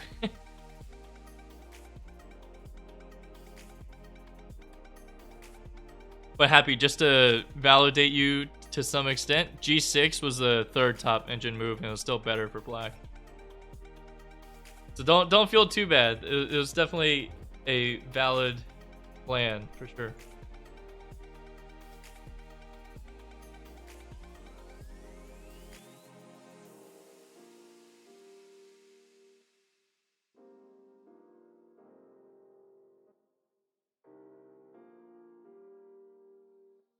But what Oksana, what do you think the plans are for White at this point? Do you play something like H4 to prevent the knight from coming back and then propelling the kingside pawns, or do you play something a little bit more patient here? Mm.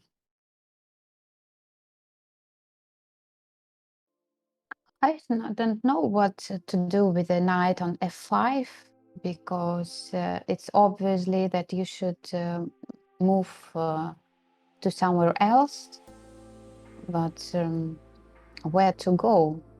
That the question.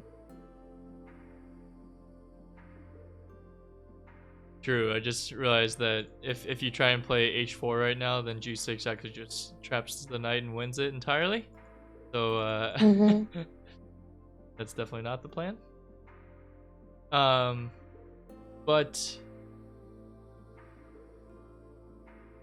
if you're wondering where to put the the knight, and you know if you're expecting G6, then maybe Mhm. Mhm. you're either planning to put it on H4, or could you play like G4 and then put it on G3, and again kind of like build up the pawns, move forward. And if you put the pawns on the light squares here, then you're really just kind of negating this whole queen bishop battery.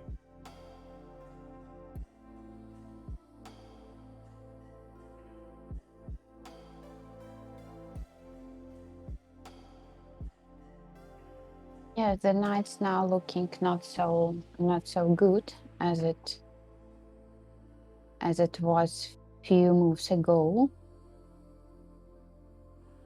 But still, I guess it's really very dangerous position for both. Yeah.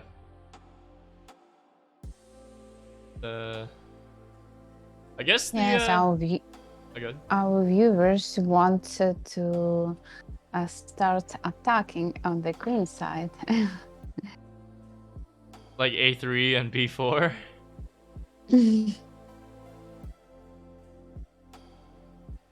Um,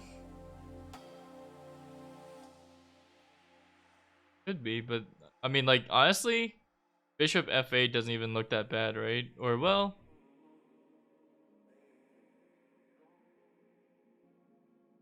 Probably it looks lonely, but it's still waiting for its moment.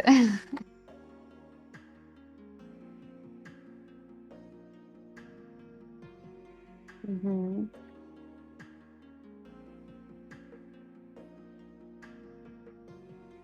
it's a tough position because it is kind of a question of like where do you play, and also how do you save this knight on F5 without ruining your coordination and your pieces.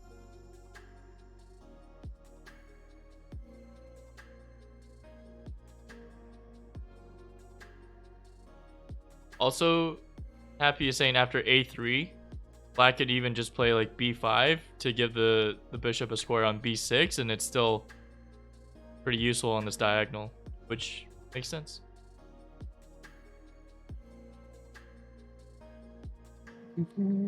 But still all the tension, I guess, on the king side. Right.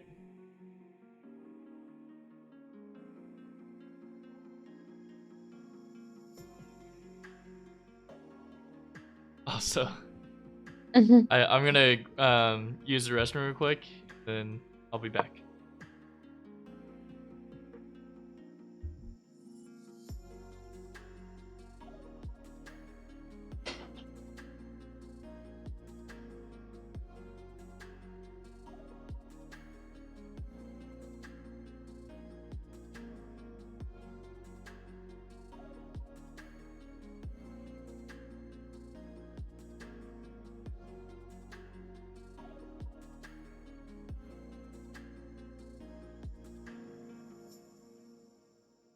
Okay, now we have 20 moves already between Alexandra Kosteniuk and Alexandra Goryachkina.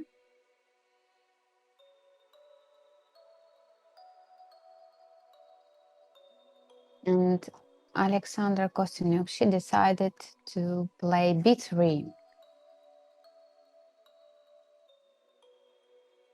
So you see, you asked about attack on the queen side, and now we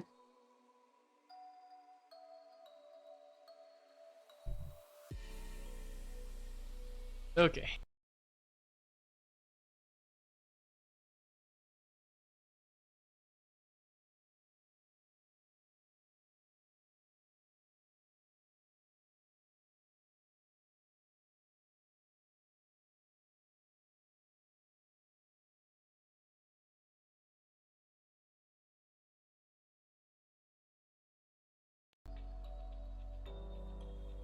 Wait, can you hear me right now?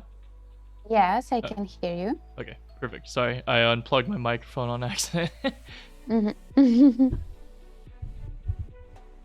Oh yeah, and then someone in my chat was saying that they're like, oh, it's the fork shirt guy, and if you do not know about that, it's a little inside joke, but on a lot of TikToks and YouTube videos, I will wear a funny looking shirt, which I hope Alexandra is okay with me showing this, but ta-da, it says well, it says one thing, but it's saying get forked because of the knight and the fork. But it's just a funny little I guess community joke. But I also have this giant fork. I mean, it's literally a it's a prop I use to remind myself to look for forks, both to fork my opponent, but also not to get forked myself. Sometimes it works, sometimes it doesn't. But in general, I'm gonna consider it more helpful than hurtful.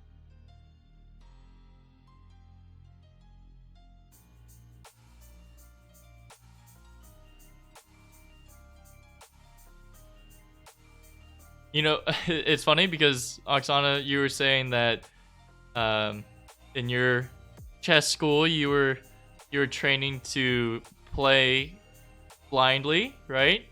And here I am, just like I'm staring at a fork. I'm like, I need the visual reminder to look for tactics. But maybe that's why maybe I need to play more blindfolded chess to get better more quickly.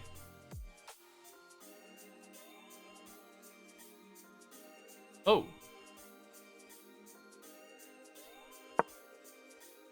We do have okay, we have b3 on the board. After b3, So, yes, we have one move already. yeah. Wow. Goryachkina is really just not wanting to play g6. Maybe she views it as too committal with a pawn push there.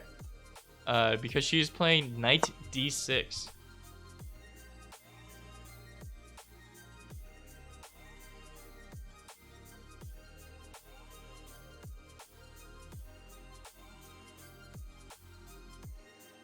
If you were to play g4 and then g6,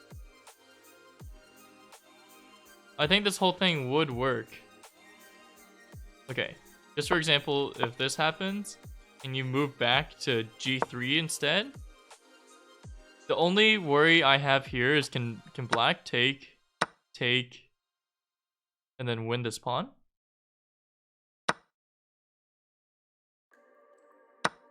Seems like they can, but the alternative here would be to take with the queen. This is apparently equal. You drop the pawn, but you hold the position still.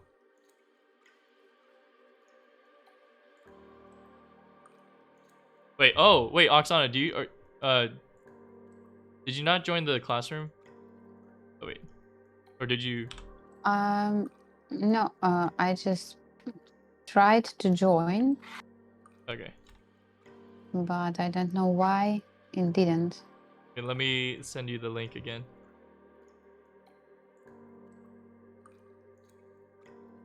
Because I can see only empty board. Okay.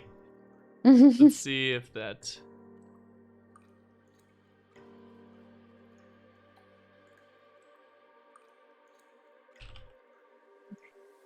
Yes, I don't know why here is an empty board. Oh, when you click on that, it's still empty? Yeah.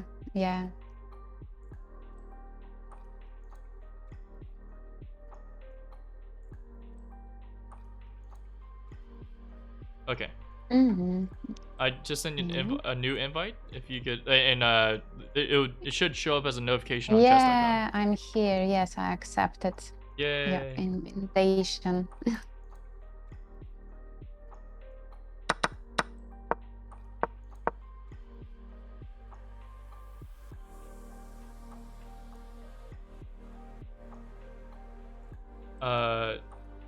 Okay.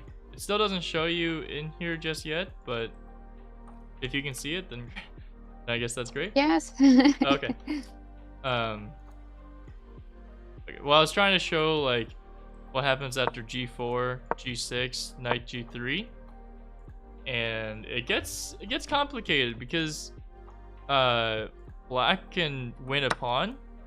You can't take with the bishop because then you lose the pawn with tempo. But supposedly, if you take with the queen on e3, you can drop this pawn, and apparently this is still holding for white. It's a draw. But the question is, how?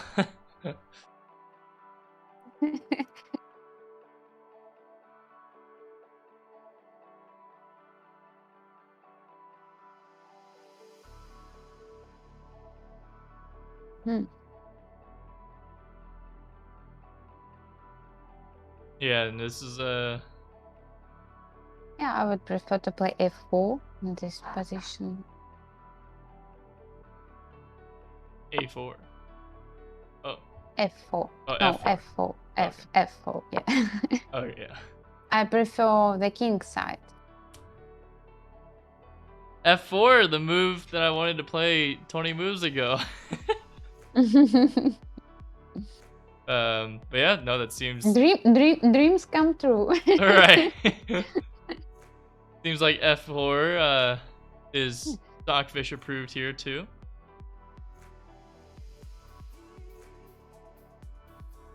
But it all depends. I mean, I feel like if Alexandra's going to consider playing g4, she needs to see that whole line. So it would make sense if she spent quite some time here figuring out if that's the best plan or not. Which, according to the engine, g4 is the best plan. So if she's calculating that, then she's on the right track. And someone in chat random letters, you were saying would knight h6 be too aggressive?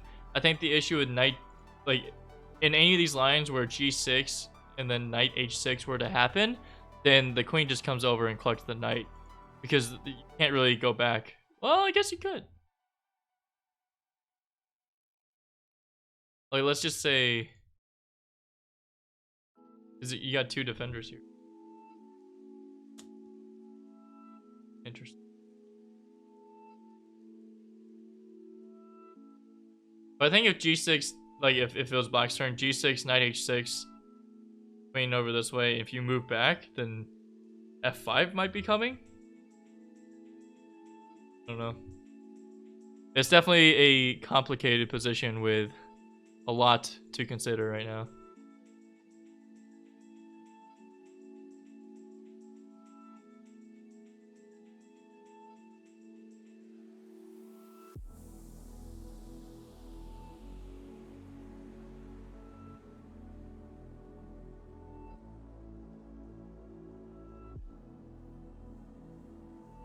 Should we Yeah, Alexandra, she's thinking already 6 minutes and 30 seconds.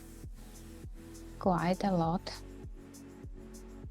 But yes, but it's really very important position. Yeah. And it's really important to calculate all the variants. Knight h4. She preferred knight h4.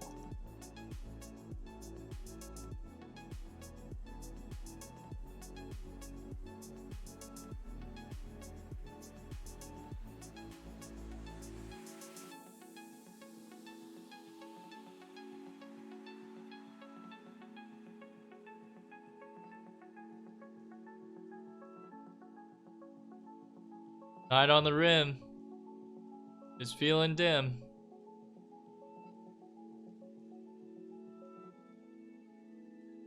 Be interesting.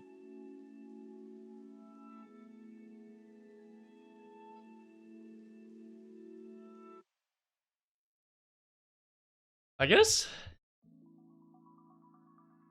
really not even clear what blacks should do at this point. I mean, g6 was like the clear plan, right? But without g6 being useful now, where is black moving towards?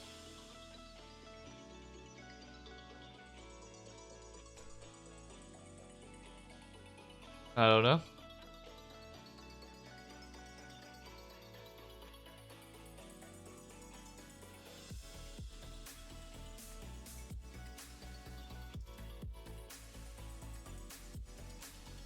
I mean, black could always this idea from before, except instead of a bishop on e3, it's a knight. So black could always just play bishop d4, kind of in between move here. But since b3 was played, yeah, just at least putting pressure on those dark squares there. Actually, b3. That's the move. It's really not really clear what for, because right now, I guess it now with b3 you have more problems than you had before.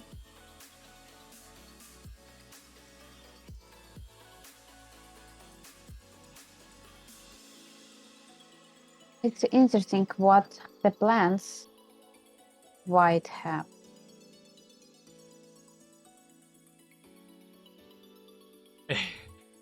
Yeah, if I'm being honest, like if I was playing in this position in my own game, I really don't know what plan I would try to execute at this point.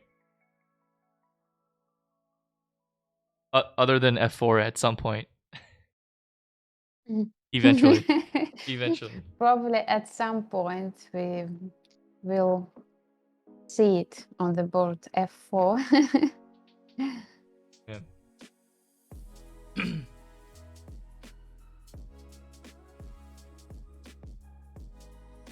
Yeah, and random letters.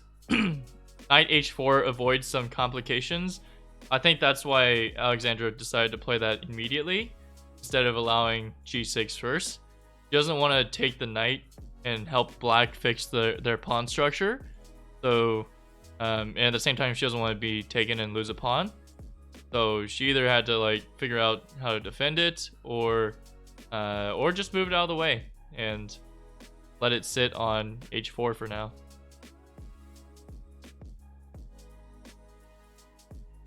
And oh, here's an idea. Happy is saying that rook f8 and f5 could be an idea for black. Just ultra super duper supported by everything. Definitely could be a plan.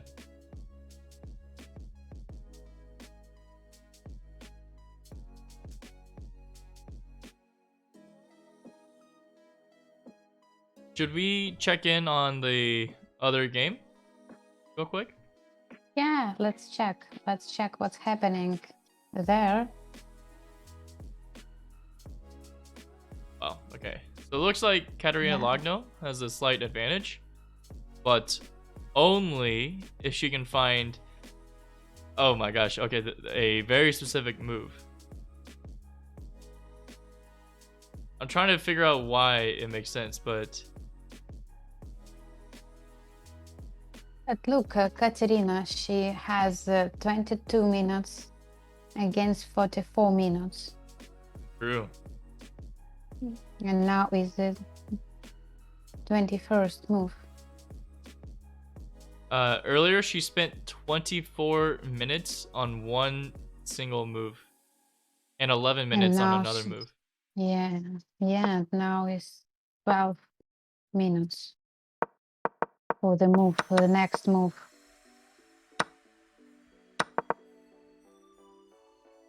Do you think okay, well, chat, if you have a idea, let me know what your top move for Katerina Lagno playing with the black pieces would be, because it seems counterintuitive in my mind, at least.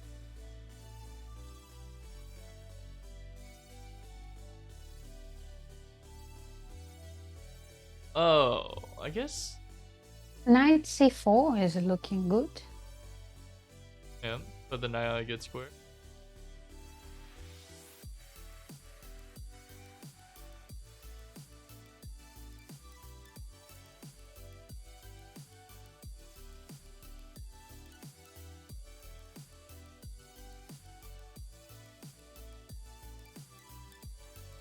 Chat, any guessers? Any guessers? So King, it's not to play and win, it's just to keep advantage. So right now it's -1. So only one move keeps it -1. Everything else is closer to even. It's like -0.3 is like the next best move.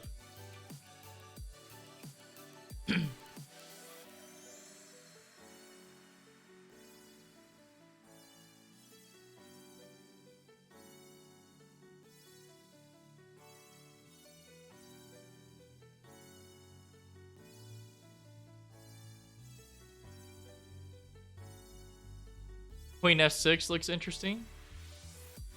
Okay. Yeah, we have one suggestion, Queen f6.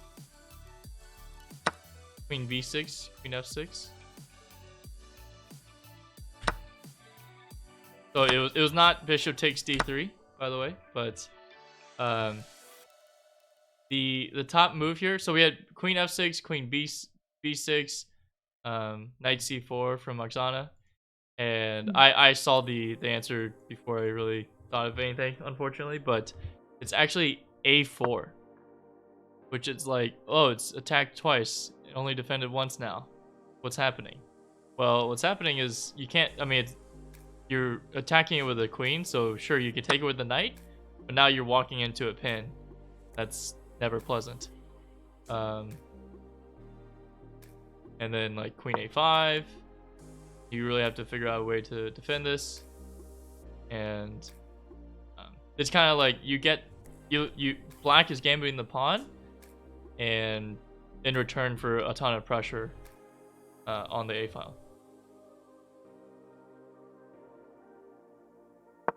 Right here.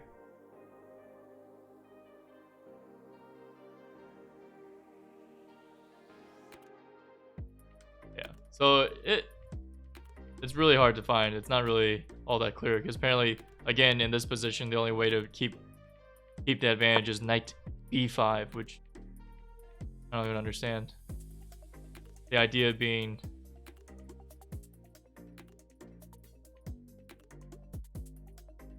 in all these lines, apparently it's to take on d4.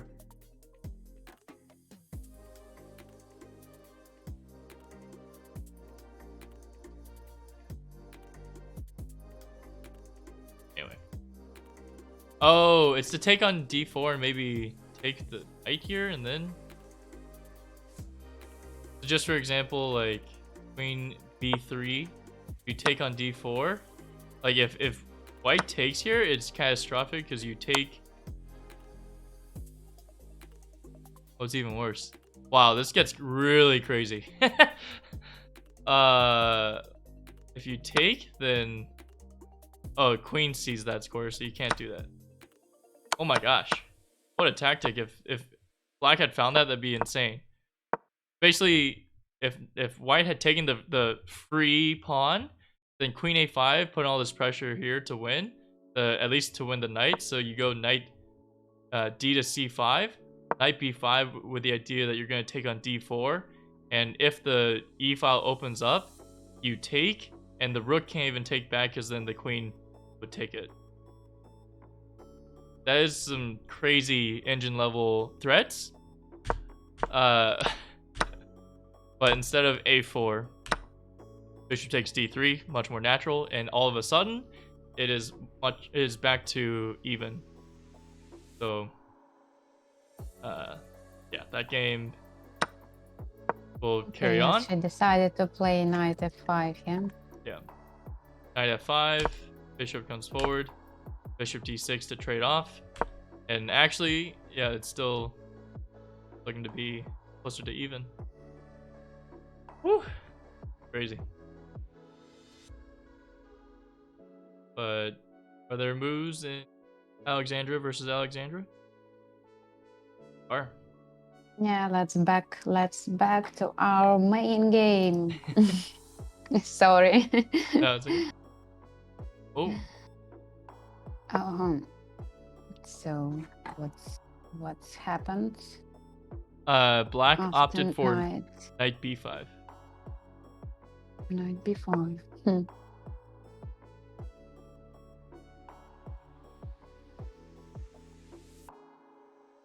And the bishop goes to the b2 square, which I guess is just to help control anything that the knight might do. Yes. It's finally bishop is fine. Yeah. Found its place. Right. Oh. This is well, I guess that was the point of b3, was if the knight ever rerouted all the way across. Also, Oksana, we have a question for you from Powerful Knight. Yeah. What chess books would you recommend for players who are rated 1700 to 1900 FIDE?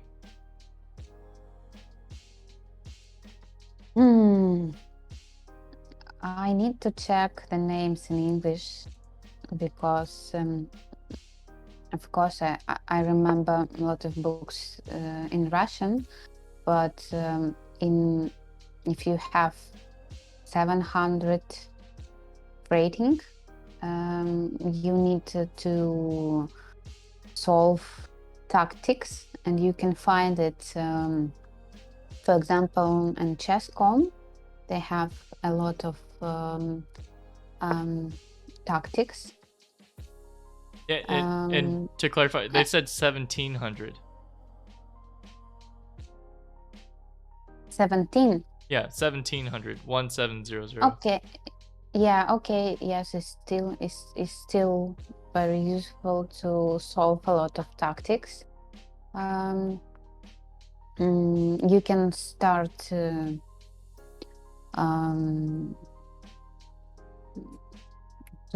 check some openings, yes, to feel more confident when you play. And I would recommend at this level to play not only a lot of blitz games, but also at least 30 minutes games. Yes, just to give a little bit time to implement and to check what do you learn. I can check books in English, and I can write down some list of the books tomorrow in our live broadcast. Okay. Sounds good. Sounds good. So that what a great strategy, bringing people back in for tomorrow's commentary. Yeah. So powerful night. Make sure you pop in tomorrow so that you don't miss the English version of the book recommendations. Yes. Um, But yeah, so solving a lot of tactics, a lot of tasks with the checkmates, it's really very helpful. And if you play chess not only once a week, but do it regularly, of course, it will improve your level.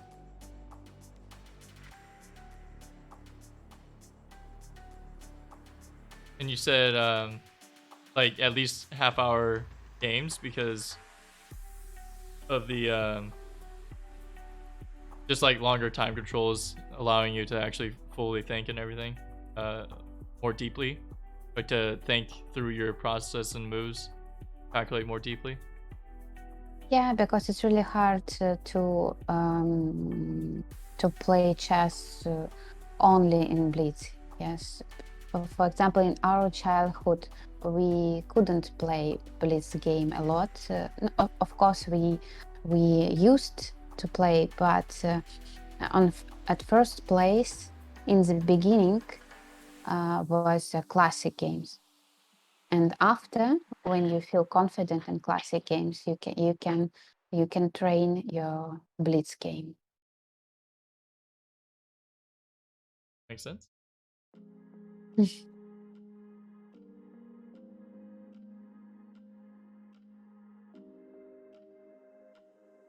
So, okay. Bishop d4 now looks quite annoying.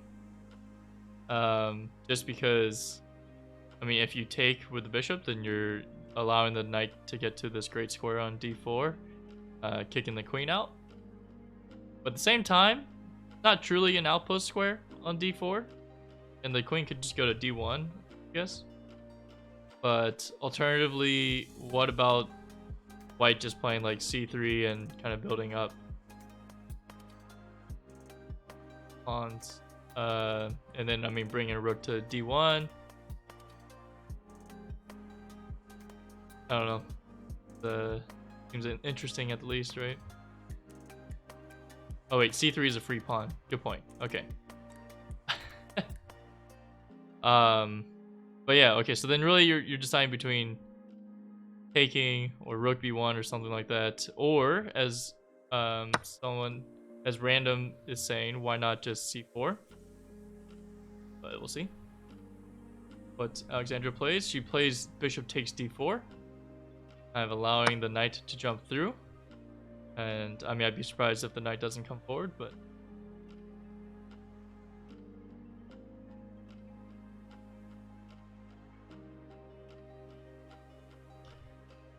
and oh, Georgia gamer, welcome in, first time chatter, and also tips for beginners. Well, I think what's funny is, Oksana, a lot of the things that you were saying just now for 1700 rated players also applies to beginners. It's like, make sure you know all your checkmates, or all the basic and most common checkmates and mating patterns. Um, like, do puzzles a lot so that you can make sure you solidify your um, tactical vision and your calculation skills. And And train regularly. yes, consistency is key.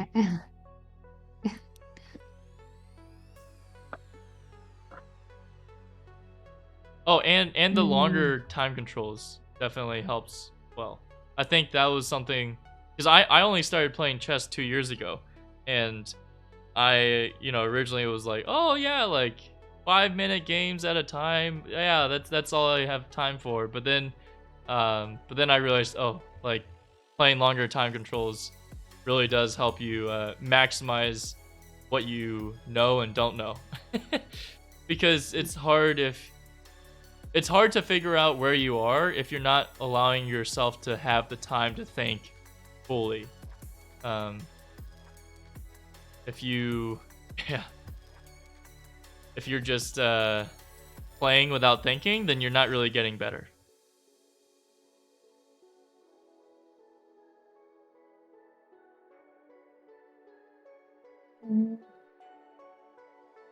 I need to change my batteries, my camera batteries. Okay. So I'm really sorry. I will disappear for a little bit and I will back. No worries. See you soon. Stay tuned.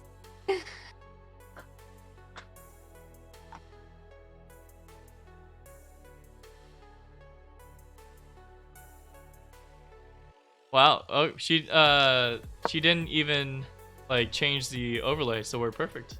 I thought I was gonna have to do some live editing.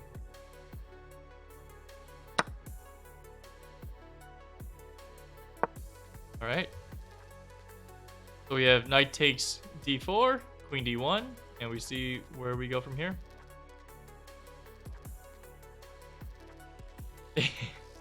This is a crazy game, I agree. And Georgia, I am from the US, and Oksana is commentating from Bangkok right now, but she is from Moscow.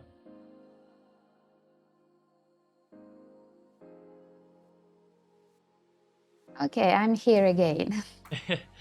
There you are. That was a professional change there, very quick. Yeah.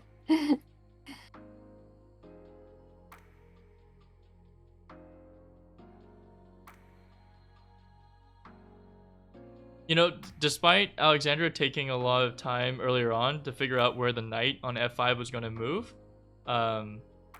she's actually ahead on time. So Yes, and actually right now it's the position is much comfortable. So nothing changed. yeah. Well, I feel like any pressure that Black did have, I feel like is largely dissipated now, right? Like the dark squared bishops are off the board. I mean, White's knight is not on a great square, but it can easily reroute now. I don't know. And there's always the question of where's Black's knight going?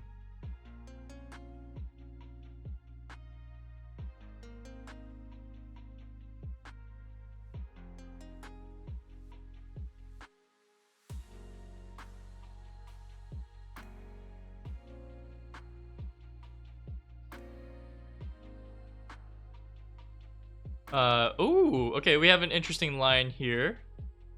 So after, okay.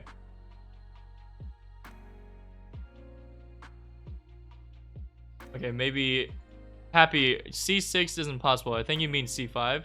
But let's just say it's c5. After c5, c3, knight e. Knight e to f5, that doesn't make. I think Happy, you might need to revise your lines because there's a couple of I think you're missing a move for Black. I think they might be saying c5 here, knight c6 going backwards, and then But on c5, you can play your favorite move. well, c5 is played, and yeah, I do think we might finally get our intended plan from 20 moves ago. F4.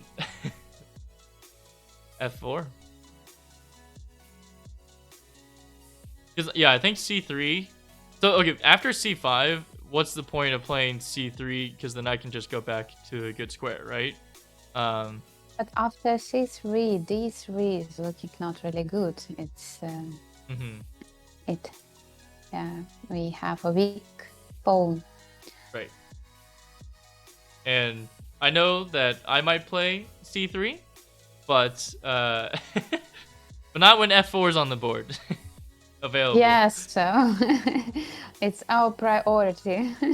Right.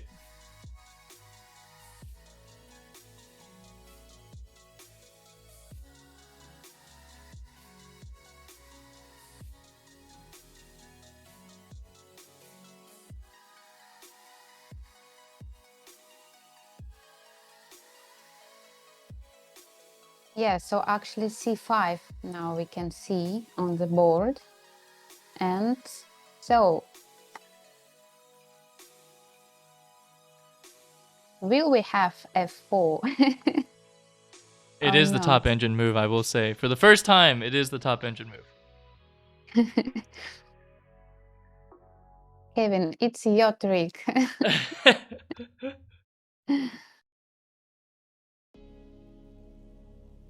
Okay, wait.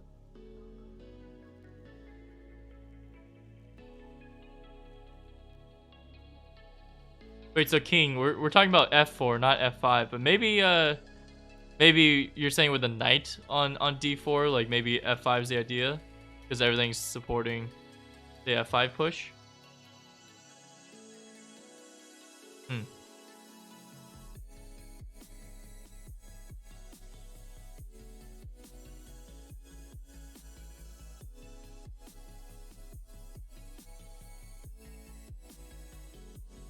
Like if white were to just play like a3 or something random, could f5 come and be an issue?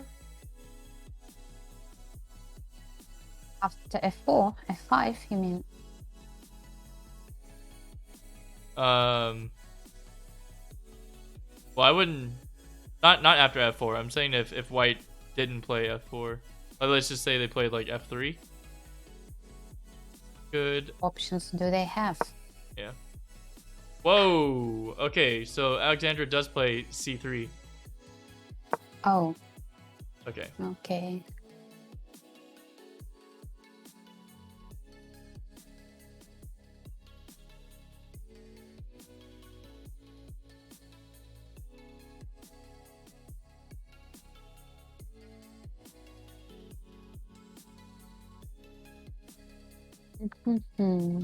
Yeah, so this might be the D pawn might be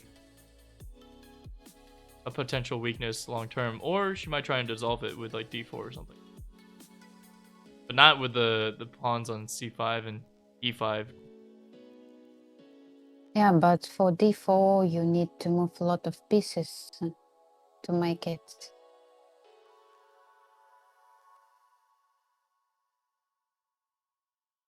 Oof. I don't know. This is looking a little crazy.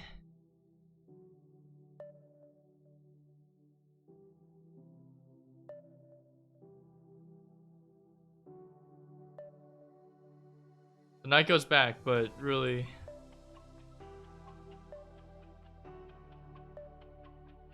now it's kind of confusing. What is white's actual plan? Sure, the knight gets off this square, but where to? I guess, of course, knight on d4 is not really nice for white, and that's why it's like instinct to move c3. but still, I'm afraid of this pawn on d3 because it's not looking good. Right.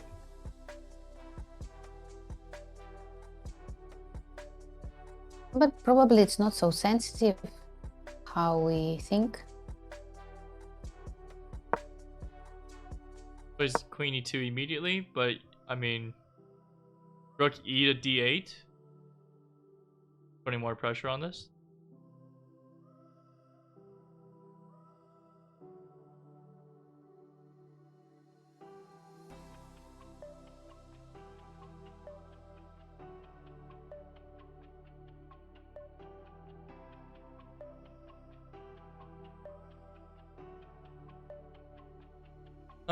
This is back to being complicated. That's female battle. I think that's, yeah, I mean, even I think regardless of gender, this could be I feel like any master level game could be quite complicated. I think that's what we're trying to do, is help decipher what's going on. But sometimes it's just quite hard.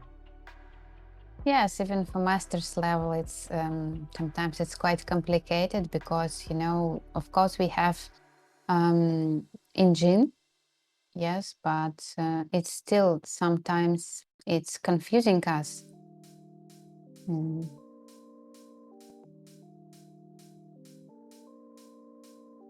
Yeah, and you know, before I was really trying to get that f4 plan in, but now it is hard to figure out where the plans are for white here. Black just stockpile pressure on the d file, right? Like triple stack on the d file maybe. But for white, how do you make progress before you lose on the d file? And I really don't like this white diagonals because of the bishop. Right, especially around the king's pawn structure. Yeah. Quite porous or holy.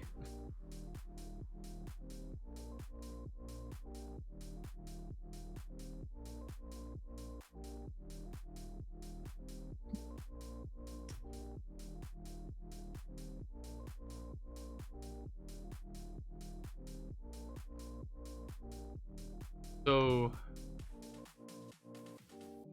wow, apparently, yeah, okay, another idea is a5, which Goryachkina just played. And just to come through and try and break everything up on the queen side.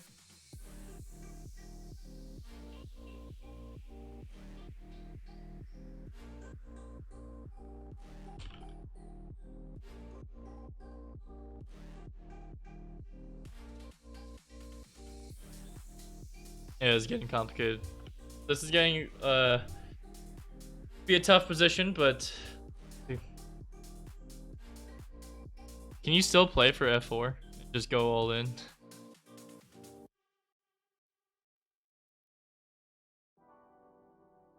Now white can still play your favorite move, yes.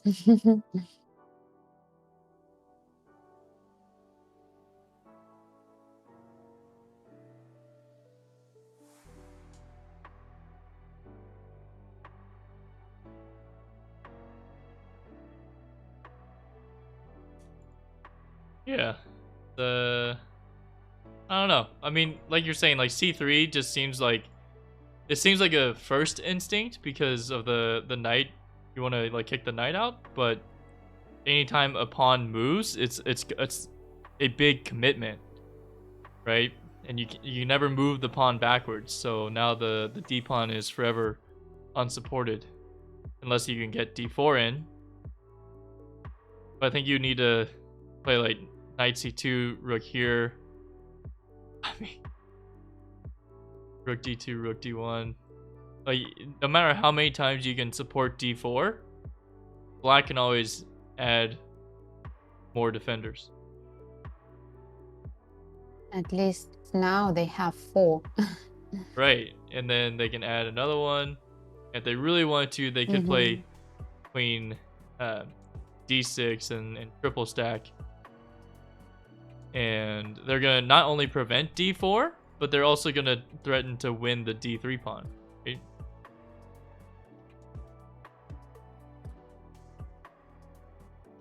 I think that's where the trouble would be.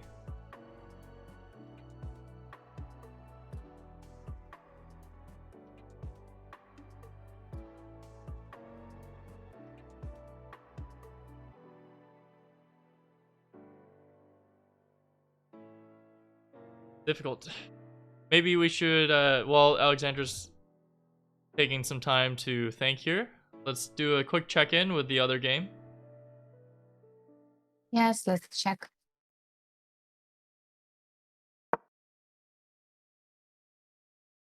Wow, okay, so how did this happen? So, after the bishop took the knight, rook takes d3, the knight comes forward, bishops don't get traded off.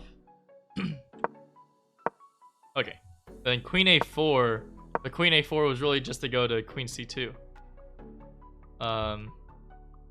You have this backwards pawn on c6 for black, and I guess white's trying to do their best to take advantage of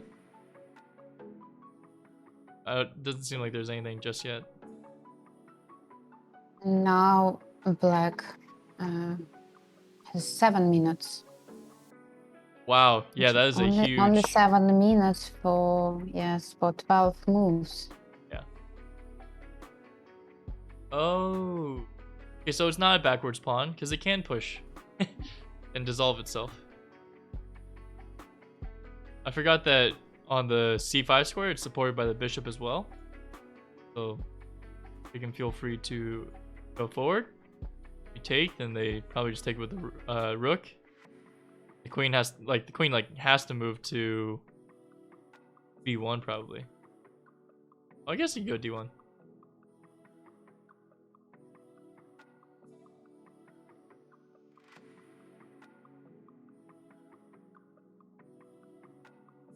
Oksana, how do you feel about time trouble? Is it your worst enemy, or are you pretty confident you can be close to functional? Oh, I really like to think, to think twice, to think triple, etc. Yes, I really like to think. So that's why I know that sometimes it can be hard, but still you need to check your time on the distance, especially on the long distance, and of course to have 7 minutes. Yes, for example, for 12 moves, it's not really good idea, especially when you have so hard position. Yeah. But it happens, of course, it happens. A lot of even grandmasters, they like to think. Sometimes it's really very difficult to stop yourself at some point and to force to choose some variant or some move. But it's still for all the viewers, it's really good because you will nervous and it will be interesting for all the fans. Yeah, it's always exciting, but not for the player that's actually in the time trouble. Yes. Yes.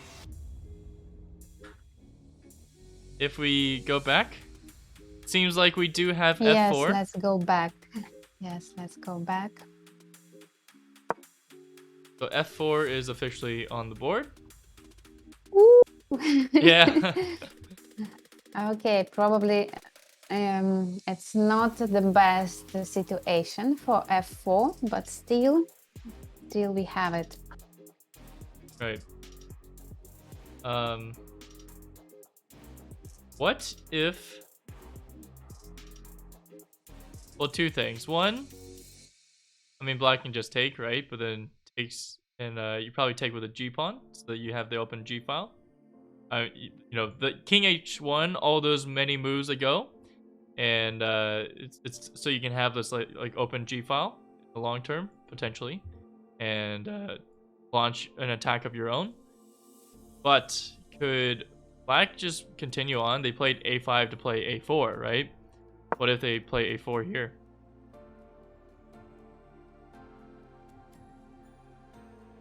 You're either allowing the rook to come through and really pressure a2, and Goryachkina does play a4, so she's really trying to break up the queen side, this little like pawn structure here.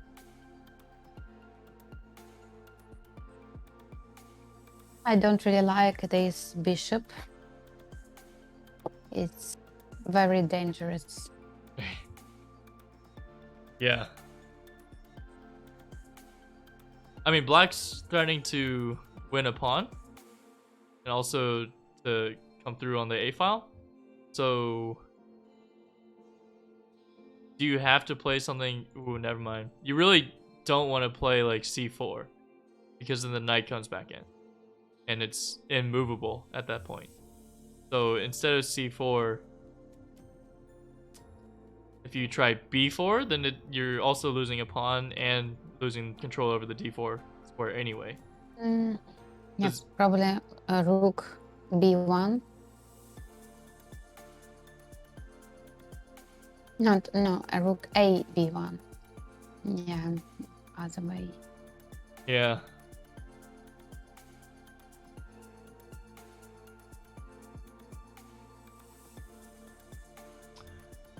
Oh wait, never mind. I was gonna say, what about f5, but the bishop just scoots back, and and it's still putting all this pressure on the b pawn.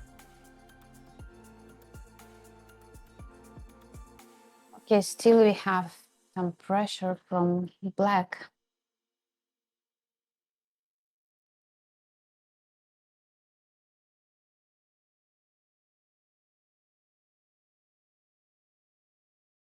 So Stan's saying f5 and then c4, but the issue with that, Stan, is that if you play c4, this knight will forever live on d4, and they're still threatening to win this pawn.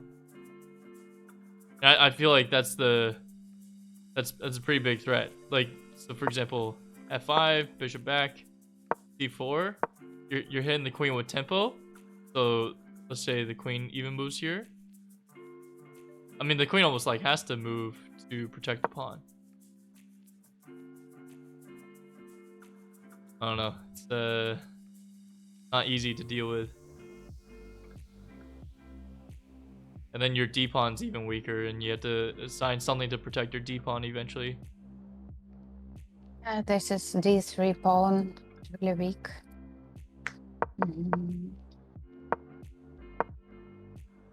I don't know about f5 immediately.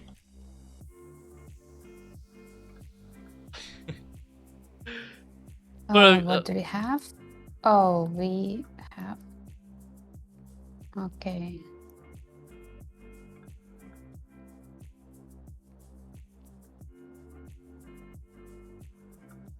I think we just have a4, right? Yeah.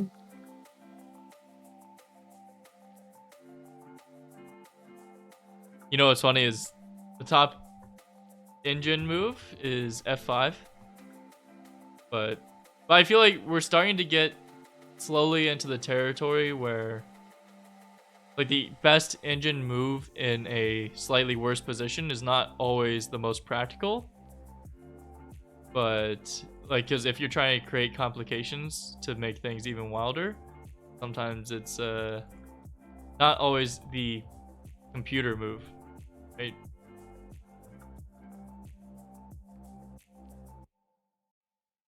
Oh, also, okay, I see. Stan is saying f5, bishop f7, queen d1 protects both the d pawn and the b pawn, d and b pawns.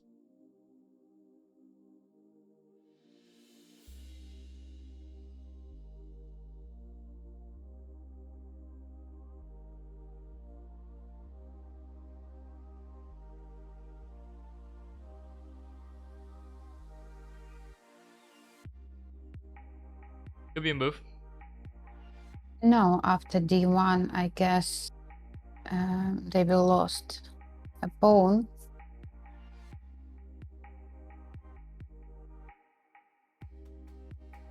Which pawn? Oh, yeah. d3, d3, yeah. Yeah. Wait, oh, d3? I thought they were going to lose the b pawn. Because if you go here, black just takes. And if you take, they take with the rook. They still win the pawn. On b3.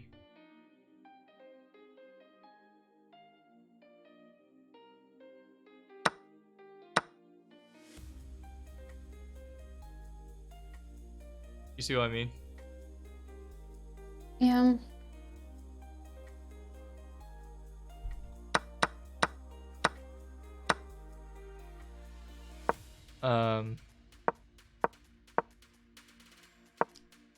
So I don't know. It's hard to hold, but gotta try.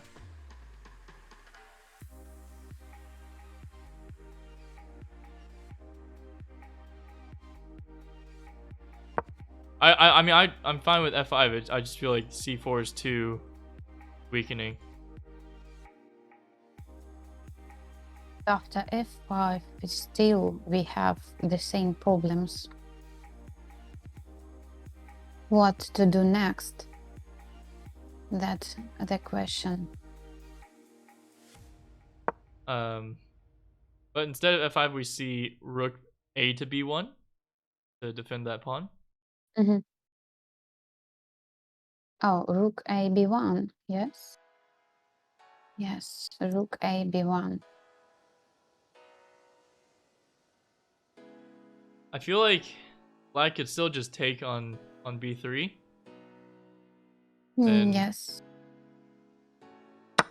even just bring like a rook to a3 and then bring the other rook to a8. It's getting difficult. Yes, it's already happened. Oh wow. Is rook a3 gonna happen as well? Yeah, I feel like it's getting to the point where every move is easy for black to come up with a good move, and it's getting difficult for white to make a defensive move, an adequate defensive move. Now black have a lot of options. What pawn do they want to win? Oh, like rook e to d8 or rook a3. All that looks Okay, Goryachkina, she played rook d8. yeah.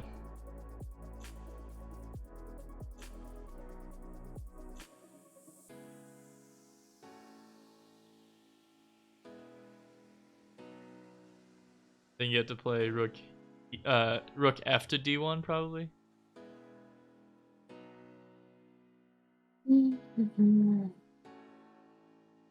Yes, of course, now we need to defend our pawn on d3. And so rook f d1, yeah, it's already played. Yeah.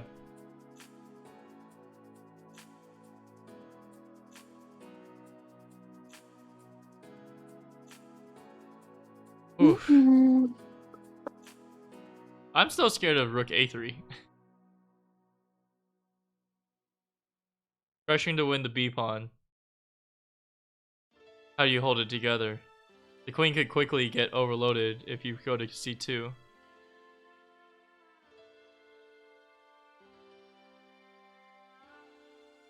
But you kind of have to. I mean, you really have to go to queen c2, but The queen's guarding everything, and it's not gonna get easier.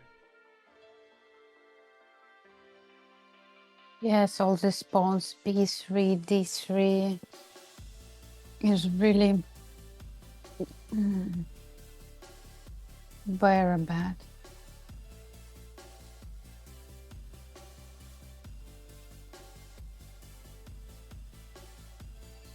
Yeah, and the one of the big problems here is that pretty much everything black's doing is gonna come with tempo, so it's hard for white to put any plan into action. It's all reactive. As rook a3. Rook a3's on the board. You likely have to play queen c2.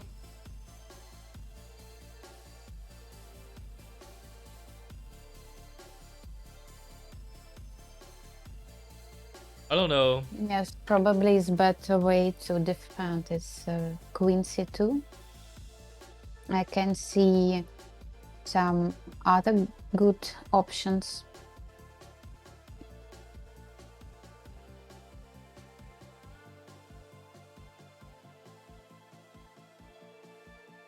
Wait, you can or can't see other good options? I can see because c4 is not a good option because of the d4. Yes, it's a good place for knight, and still we have problems with the b3 and d3. Yep. Whew. Looking tough.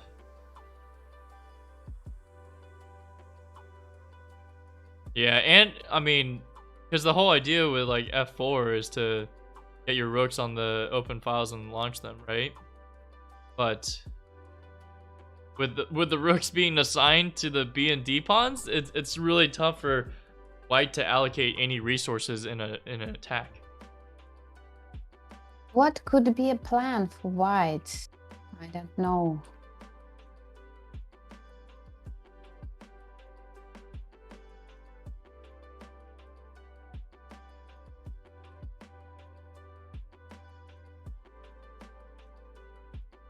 I mean, I don't have any confidence in any of it, but you could. I mean, I feel like if white's gonna win, black has to blunder something, or white has to just sacrifice like all their pawns and just hope that they have enough pieces pointing towards black's king. So that seems like a tall task to execute.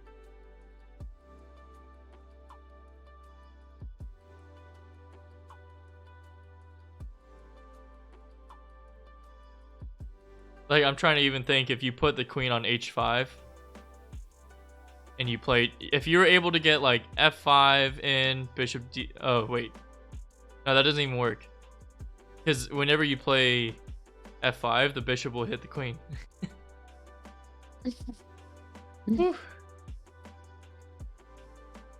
I was trying to hope to set up something with like queen h5 and knight g6 check, but I mean the king is still safe somehow. Yeah, but there is still just one check, and after you need to go back, and so you spent like 3 moves and nothing changed. Meanwhile, dropping the d pawn at the very least. Yes.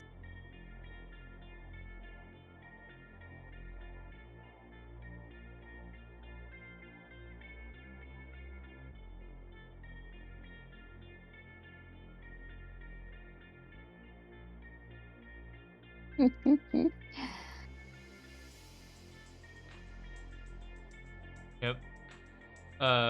White should stand strong to let black make mistakes or inaccuracies. Stan, I agree and disagree.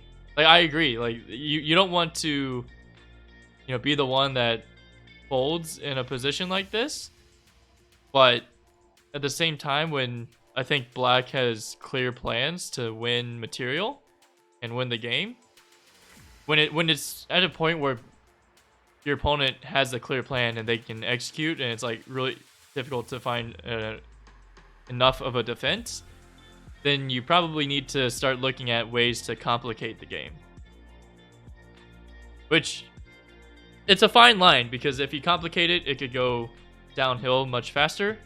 But if you know that you're about to face a slow and steady death, and there's not room for mistakes by black, like in the sense that it's not natural for black to make any mistakes, then you have to make a decision at some point to play something more complicated versus safe and definitely losing.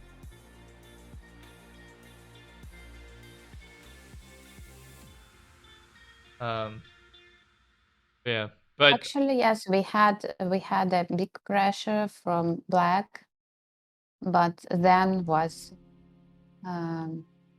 few inaccuracy, yes, and then we hoped that everything is okay, and we really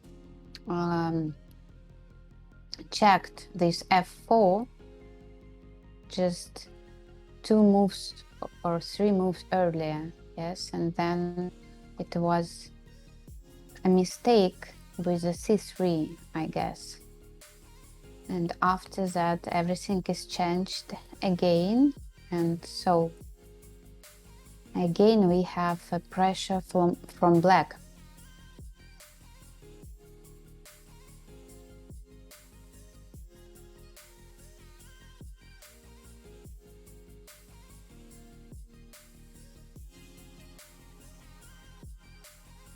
yeah, the pressure from black, not pleasant. Yes, because right now the only way is to defend somehow our pawns, but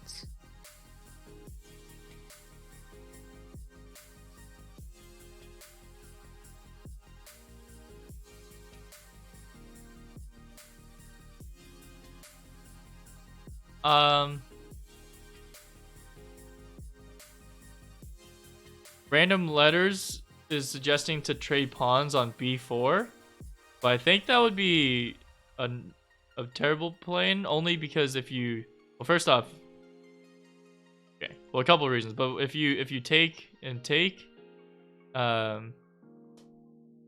the d4 square is super weak, but then also the d3 pawn is even weaker, because now the rook on a3 will also see the d pawn, and that will definitely fall. So b5.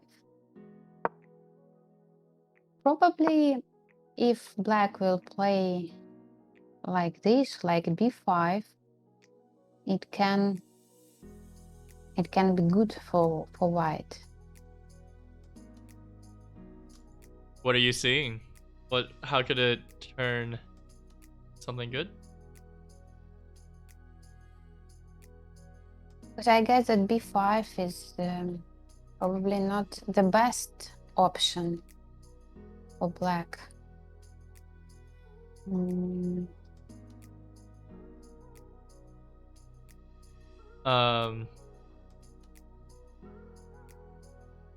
you take time now to play f5, or is b4 probably coming?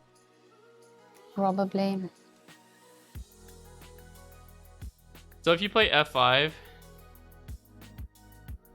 you just start g4, g5, and just roll everything down.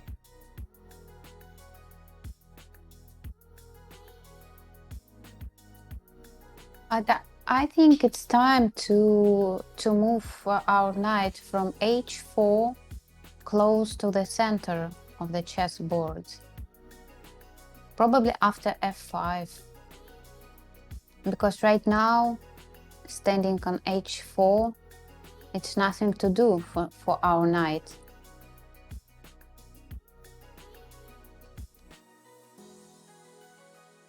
Right, if black passes the tempo back, then how do you improve your worst piece, right? That's like a common part of a thought process is if you don't know what to do, then look for your worst piece and look how to improve it, right? Yes, right. And of course, all we know that pieces is much better close to the center. And Stan brings a great point. So we were talking about c4 being a very uncomfortable move for white. So let's just even say like b4, right? If we're at some point going to need to play c4, we really don't want to give up this square for d4. That's why Oksana's plan of f5 and then knight f3 makes even more sense, because now when the knight jumps to d4, we can always trade it off instead of letting it sit there and be super strong. We can always just take it down and then carry on with our lives, and everything is still holding together. And in fact, not just holding together, potentially even, I mean, depending on what they take with, I mean, if they take with the queen, then you could probably hit with tempo, and if they take it with a pawn, then now their pawn is blocking all the pressure from d3.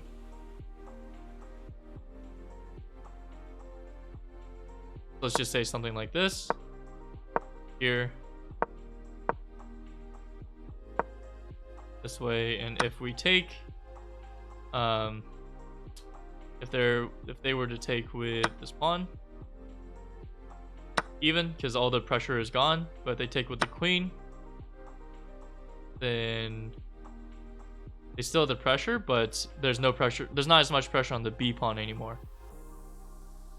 So we could probably start navigating our queen a little bit out of the way and alleviate some of this pressure.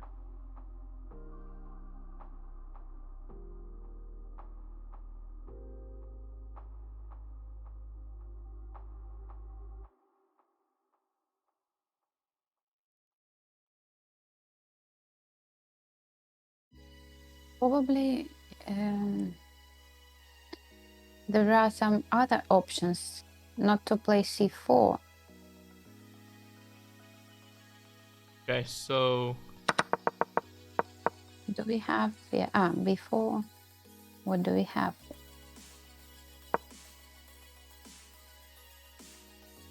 um And we still have some other plan.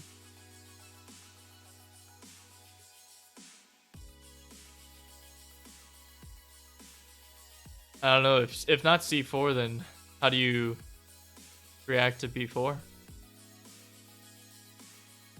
Probably just wait.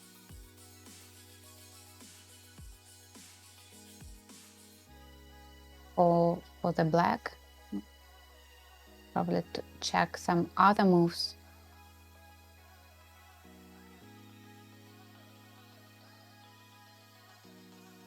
Yeah, also, I would prefer to wait for black, and black will first takes b takes c, so it's much better for me. gotcha. And it's funny because actually, Alexandra didn't play f5. Instead, she played knight f3 first. Right away, yes. Trying But to see. do you have some difference between f5 first and then knight f3, or f3 first? I think the What is biggest the difference between these two plans? The biggest difference is that black can take on f4, right? Yeah. But And is we have this not really pleasant bishop. Oh, queen f7 is played. Yeah. Yeah. I guess now we will have 8 more interesting moves because yeah, the first time control is running, and now white, they have 8 minutes against 12. So that means that Alexandra has a minute and a half on average per move to make it to the time control. And it seems like Goryachkina has about 2 minutes per move. So not a whole lot of time, but we'll see how both players proceed. Black continuing to add pressure with Queen F7, continuing to put pressure on that B pawn, but we'll see. Because if Black had started with B4, then I think now that the knight's on F3, I thought that C4 could have worked, but or waiting, but now with Queen F7, knight D2. We have next move knight D2. Okay.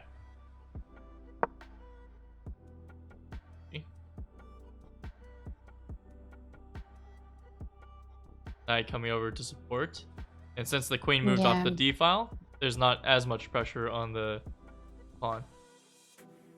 But it does look a little bit crazy that the queen's kind of encapsulated. Like the queen's just surrounded by all the pieces.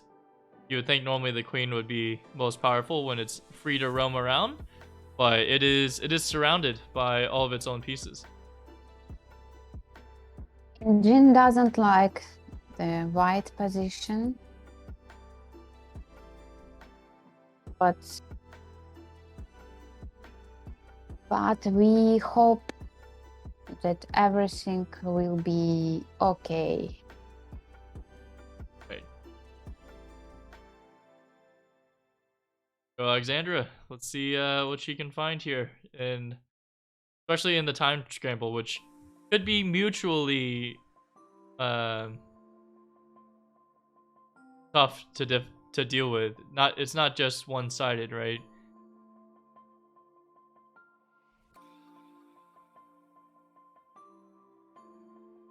And Flyer says that if the G file opens, Kosteniuk will win. Yeah, it's could be.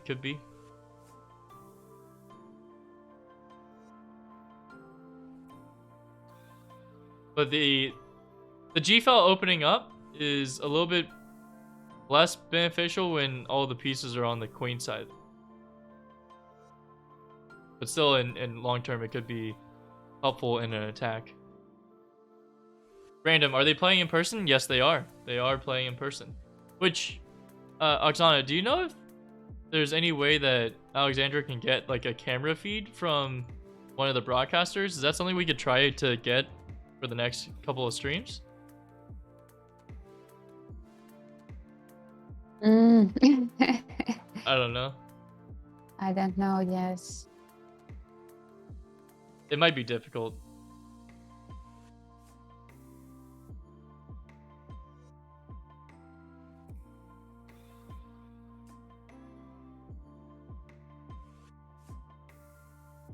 Vlad, I just saw your second message. I like this KD better than Kevin Durant. I like it.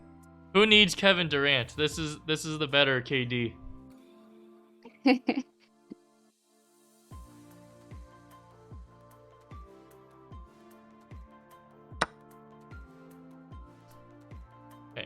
Goryachkina does take on F4, and Alexandra takes back immediately.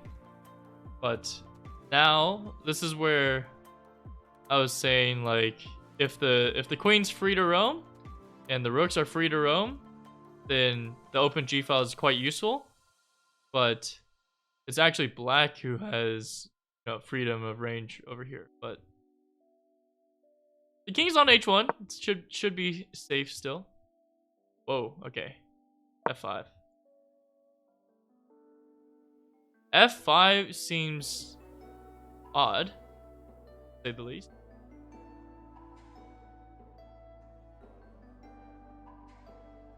What's happening? Wow. F5. All of a sudden, there's life for white again.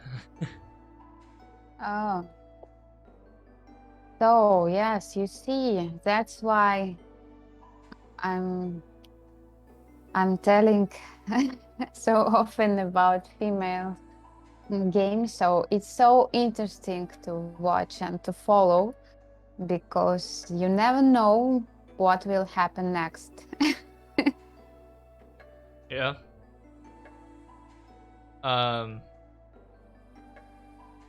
Yeah, I guess F5 just to try and like isolate that F pawn, make it weak. Just get rid of like everything here, but it's kind of a question of who's it better for, right?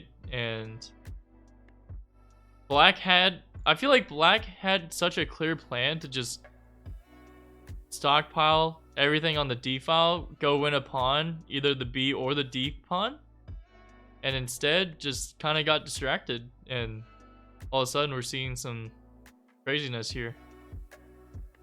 But of course, we should never forget about the tension during the game. Of course, it's quite easy for us with engine and with a lot of variation, yes, to check the position, to check the options, and to understand what's going on. But without it, it's really hard. And of course, you need to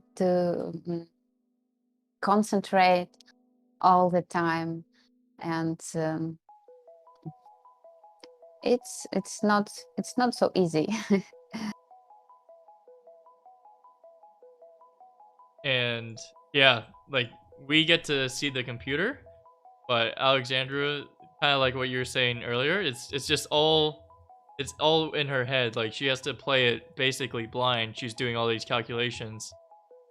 She can't move the pieces, right? So she has to think all of it in her head, and not just for a couple minutes at a time, but she's doing this for the entire duration of the game. So it's a long day of work. Yes, sure. And now it's already 4th hour. Yeah. Is going, yeah. So Yeah, no takebacks, exactly. And then just to address the other question, I know we already answered they are playing in person. They're playing in Uzbekistan. So halfway across the world for me. And yeah. Like the playing venue looked pretty nice. Okay. yes, unfortunately, we do not have a video of the playing hall, but it's taking place in Khiva, Uzbekistan, and I've seen a lot of photos from Khiva. It is really very beautiful city, very, very.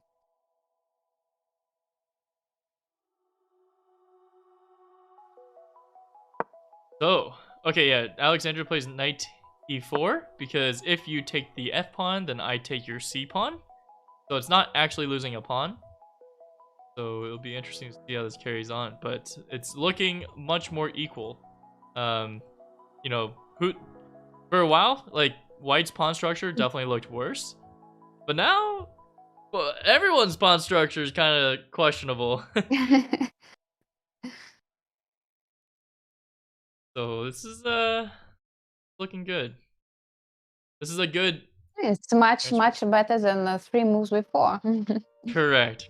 A lot of quick moves, and Oksana, you kind of predicted it. With the time trouble, anything can happen, and improvements are being made for White.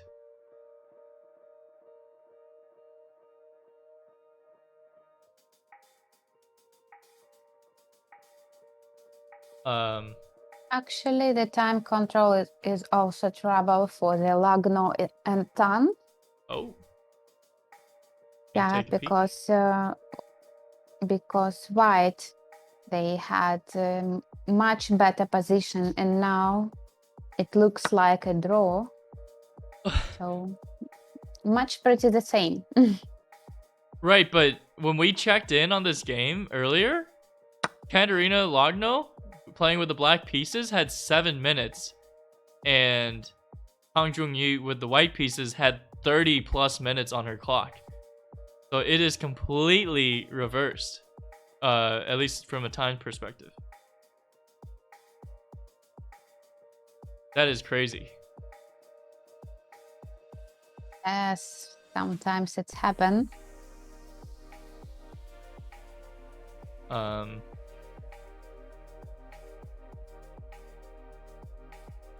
Looks drawish, but at least they have the same colored bishops, not opposite colored bishops. On the other board, not Alexandra's, but the Katarina Tongri versus Katarina.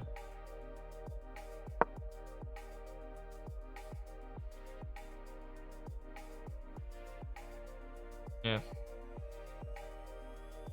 that's crazy, but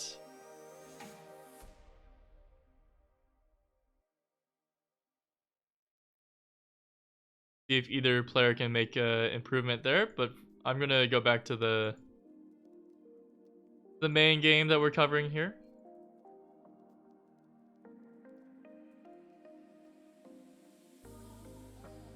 No further move after knight e4. And again, just to show chat, if queen takes f4 is played, then knight takes c5. I think white is quite happy. So instead, what can black do to put some pressure on a different way?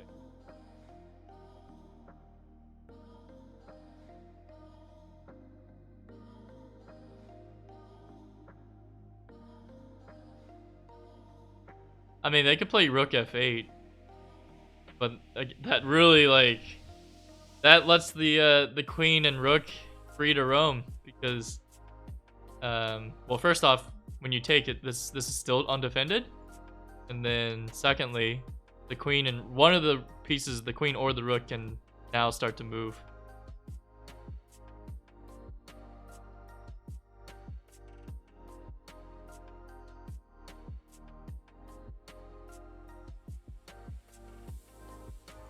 Oh, Oksana, I have an interesting question for you. Your sister has been making quite a lot of content on TikTok.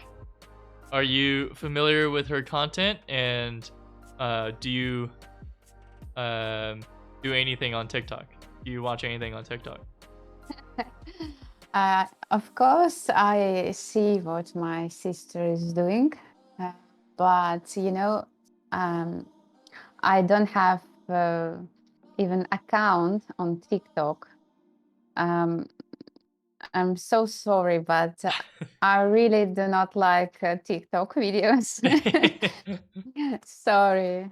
Yeah, because video is my profession, and for me, it's Yeah, really very important. A lot of things and content, I mean, story, and the video quality. right. So that's why for me it's really very difficult to understand TikTok. But of course, some people love it. Some people love to make some really fun videos. So it's okay. Oh, you see, I have really tropical rain behind me. Yeah, I was like, what in the world is happening? And then I realized, I thought like my computer screen was like breaking. I was like, oh, okay, never mind. This is the weather. Yeah, this is the weather, and this is the light. Yeah, that's yeah, I feel like YouTube has a big range, but at least in general, it's definitely trending towards higher quality production. But TikTok is it's so wild. It's completely crazy how informal a lot of it can be, and but then you still get some stuff that's like well produced. So it's just a huge range. Yeah, sure. Of course, it's completely different, and it's okay that we have a lot of options. And I like Instagram, and usually I make some posts in Instagram. So if you wish, you can follow me on Instagram. Yeah. And yes, and check my photos. Very nice.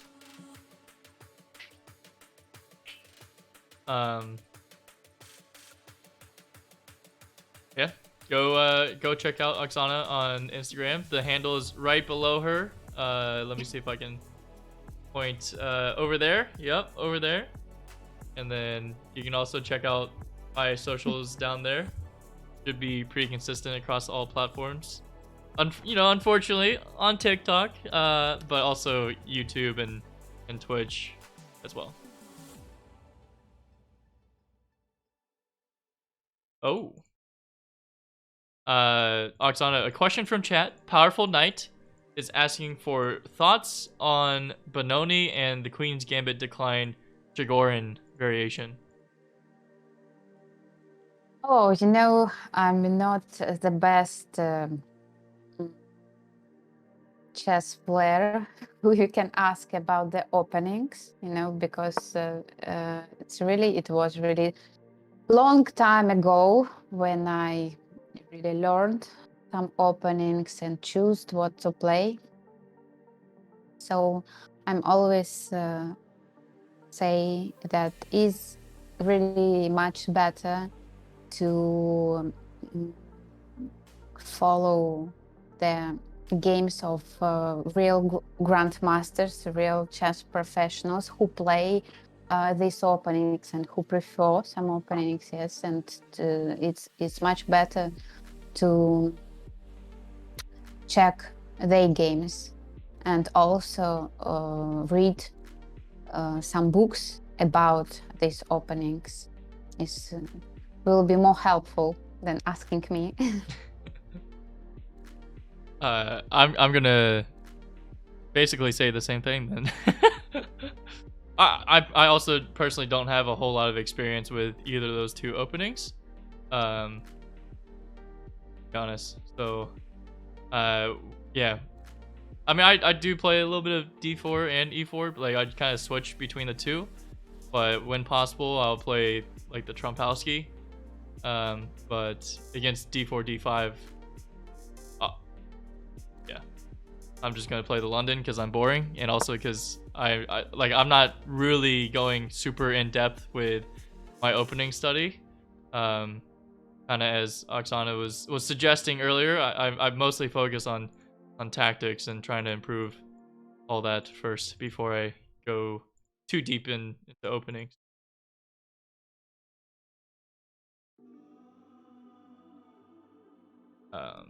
And then just to show chat, in case you were gone for a little bit and then you came back, you're wondering what happened in this game. Basically, Goryachkina took on f4, and after takes back,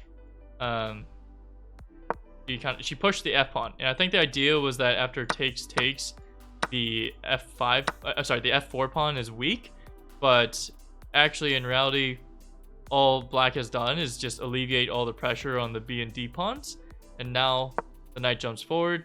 Sure, the f pawn's isolated, but what's going on black's queen side as well? It's not exactly super sound either. So both players have weaknesses, but in general white's weaknesses are a little bit less weak than they were before. Goryachkina plays knight to e7, and we get queen f2 on the board, kind of just reinforcing all this stuff. And again, there's no light score bishop with all this pressure on the b pawn, so now that that's been traded off the board, it's a little bit easier for white to play. And actually queen f2 is twofold. It's obviously protecting the f pawn, but it's also to threaten to win this pawn. So with that in light, is black like, I mean, black can't really. Now black have some weak pawns. For example, c5 or c7, yeah. Right, but how does black defend? I mean, rook d5 looks quite awkward. Or does black just try and say, okay, you can take my c pawn, but I'll take your f pawn?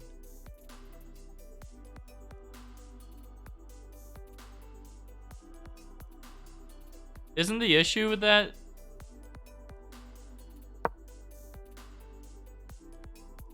I'm just wondering if the issue...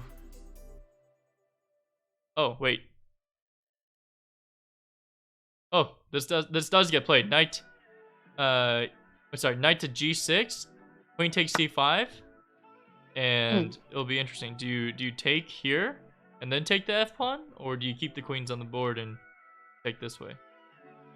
Okay, now we have two moves before the time control.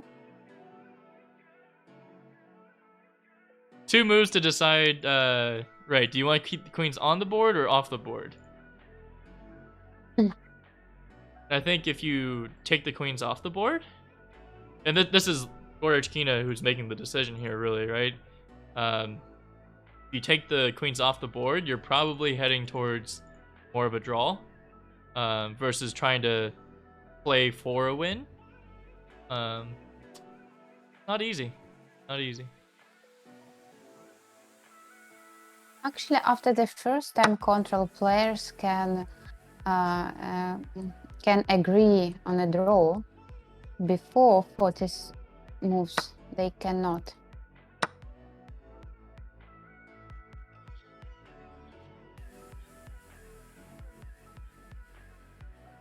Oh, sorry.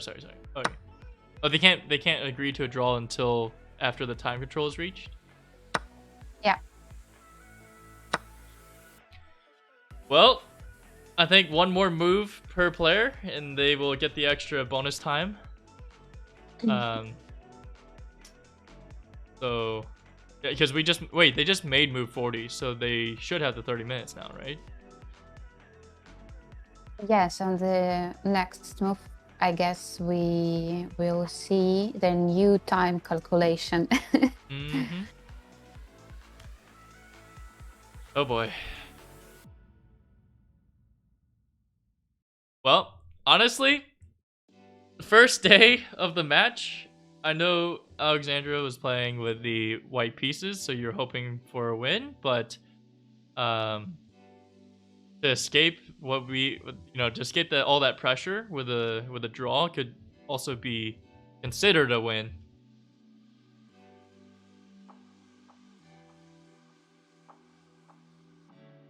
I think the first day and the first game, it's really very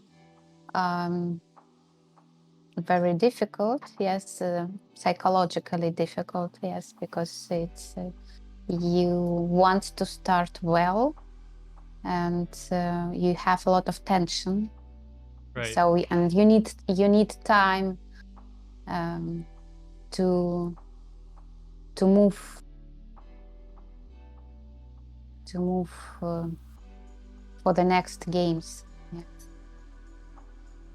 Yeah. And it's like you're saying psychologically it can be difficult too, and after you get past the first round, maybe you feel like warmed up and like ready to go instead of like feeling so nervous. Yes. Especially when you have match. Yes, it's a knockout match system. You have 4 games with only one participant. Yeah. Yeah, I'm sure the psychological battle will only continue and continue to be more intense.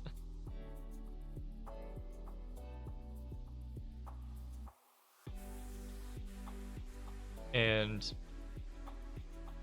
just as a reminder, the way that the DGT boards work, if the timer runs to 0 right now, Alexandra did not flag. It's just because the time doesn't get added on the DGT side until move 41 is made. So for all we know, the players could just be walking around, taking a little break, a little breather, with the extra 30 minutes on their clock. Probably on their clock, they already have the right time. I'm not sure. Oh, and the other board actually has a result already. Oh, the draw. Okay, Yep. yes, for the first game, I guess it's okay. And it was basically as they reached move 40, they offered the draw.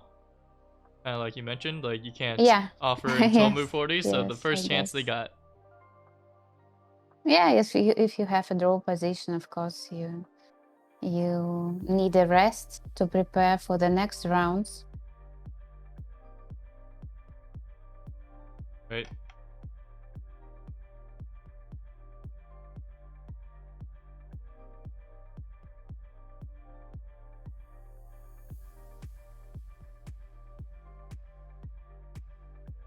For example, if we would check the pool A, we can see that in first round, Anna Muzachuk and Lei, they played the draw, and Kanero Hampi and Muzachuk Anna, Kanero won the first game. Yeah, I So- thought both Muzichuk sisters lost on day 1. Is that Yeah. not right? Yes, Anna Muzachuk, she lost. Yeah, it's a weird order, but I remember because I made I made a TikTok video about this. They both lost on the first day. Yeah, probably. And I was just wondering, like, how many times do you think those two sisters have lost a chess game, a classical chess game, on the same day? Because they're both top 10 in the world, right? Yes, but you know, the first round is really very important psychologically, I think, because it's you need a space for yourself. It's like if you will compare with some, I don't know, some athletics, some running distance. Yes, you need time.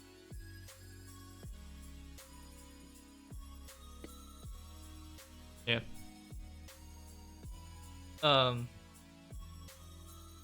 Like you need time to warm up, or you need Time to like to adjust like everything. yeah to be in shape. I don't know.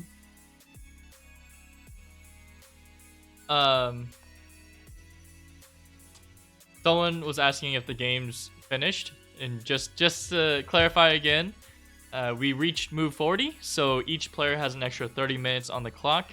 The DGT board doesn't update that clock until the 41st move is made, and then everything will update. And I think we just got a move. Yes, so now Alexandria Kosteniuk has 27 minutes on the clock, and Goryachkina's clock is winding down, but as soon as she makes her 41st move, she will also get the 30 minutes added to her clock. But we see Rook A1. Yes. I'm sorry. Yeah, we see. I just wanted to tell that we see the new move on the board. Yep.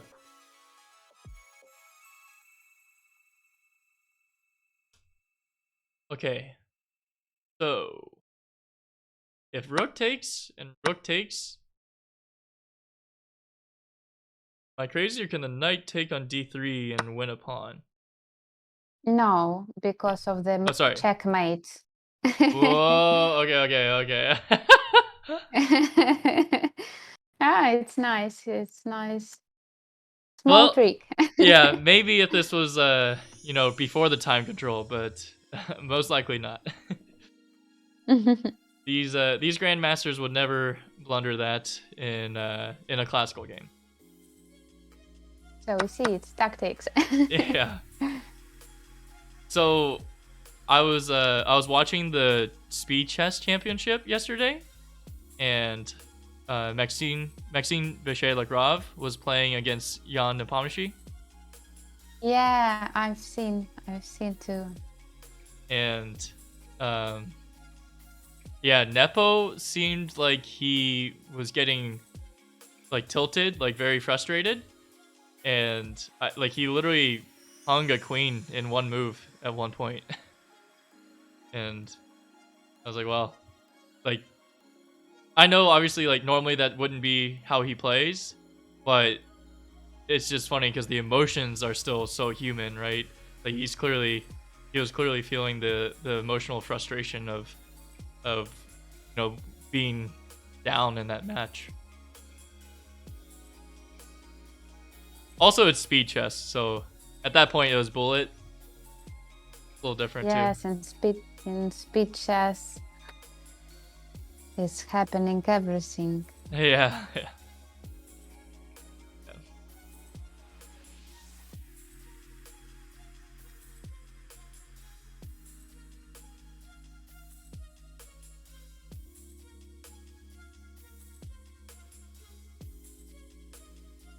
I mean, what a match though. Also, I didn't realize because I was looking up like more information on MVL, and I didn't realize that he was the reigning World Blitz champion.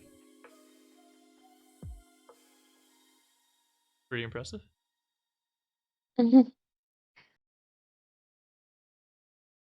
There's only one.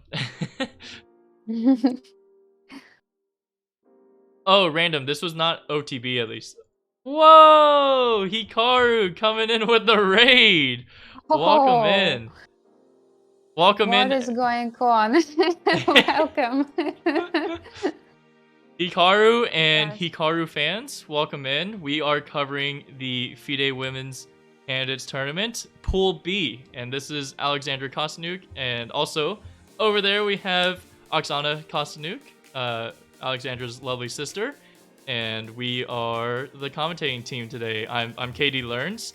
And you can follow us on our socials and all fun sorts of stuff like that. But yeah, we are in quite a complicated game that turned into a little bit simpler after a lot of pieces flew off the board. Black was actually the one that was putting a lot of pressure on White's position. These B and D pawns were really weak at one point, but now things have calmed down. Both players have reached time control, and we're smooth sailing. So I think the chess queen herself has dodged a bullet today, and will most likely end in a draw. Hopefully there's no commentator's curse and no disasters happen, but now there's plenty of time on the clock.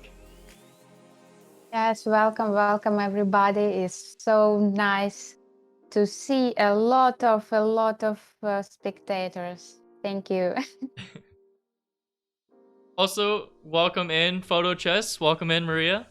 Nice to see you. Photo chess. I mean, Maria's like a really amazing chess photographer. So, also, wait, what am I doing? We need to give Hikaru a shout out. So go check him out. Go follow him. And while we're at it, we can also give Photo Chess a shout out as well. Oops. Okay, there we go. Yeah, awesome to have you all in here. And it looks like we have an agreement to a draw, because there's nothing for Black to do here. This rook has to be traded off, and more pieces and pawns were going to be traded off until we get a draw.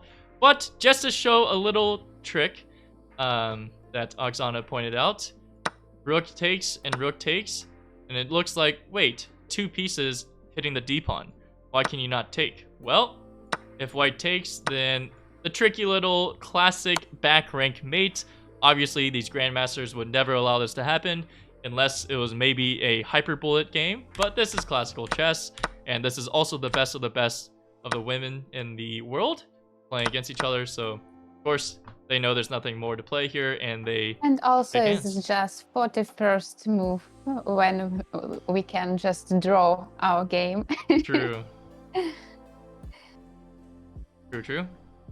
Right, and in the other quarterfinals, as soon as they hit move 40, they also agreed to a draw.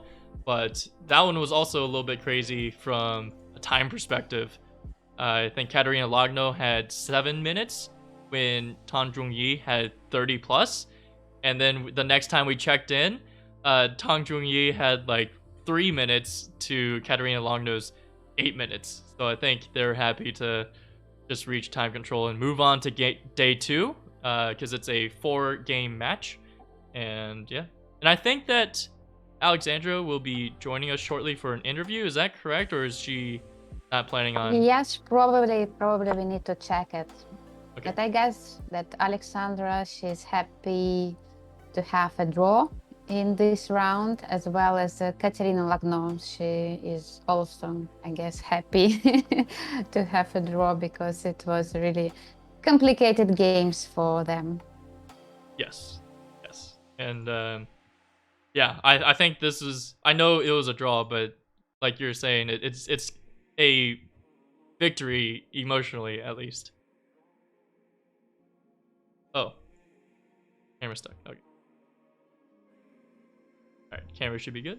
Oh, and okay, so if Chess Queen advances to the finals, then Maria will be commentating for the finals. Would you also be commentating with her, Oksana? I don't know. I need to check the schedule. Yeah. I hope that we gonna choose who will commentate the final. Yeah, true. And yeah. Unfortunately, I can't commentate for the most of the finals because I will be traveling. But I think I could cover the first day, but after that I'll need to take a flight out to LA because there's a chess boxing event. Yes, boxing. Yes. It's a big chess boxing event, and if you know Grandmaster Amon Hambleton, also known as one half of the Chess Bras, he's going to be fighting International Master Lawrence Trent. And then also Dina Belankaya, if you know her, she's going to be battling against Andrea Botes. So a lot of content creators and chess players are going to be partaking. And yeah, hopefully there's no like actual knockouts, but you never know. Sounds great. So we need to ask Alexandra, where is she?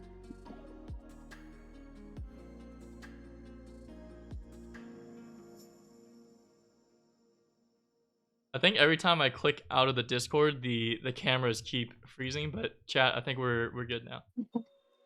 Yeah, blindfold. Honestly, yeah. That's well, Oksana was talking about like doing more like, I mean, essentially like blindfolded training, right? And it's not easy. I mean, that's basically what all these the best of the best chess players are doing. They're basically calculating as if they're blindfolded. But yeah, I tried playing blindfolded one time against my brother, and my brother's like maybe 1,000, and I had a +5 position. I won a piece out of the opening. And then out of nowhere, like 15 moves later, I hung mate in 2. And it's hard to like keep everything straight. You can start training with the squares. Check squares. Yeah. Black or white. Right? Yeah. So definitely yeah, if you have a friend that also plays chess, then you can quiz each other and try and figure out which squares are light squares or dark squares, and eventually hopefully that will help you build a mental chessboard in the middle of calculations as well. Yes, it's really good for the, like, I call it chess vision. Right. Yeah.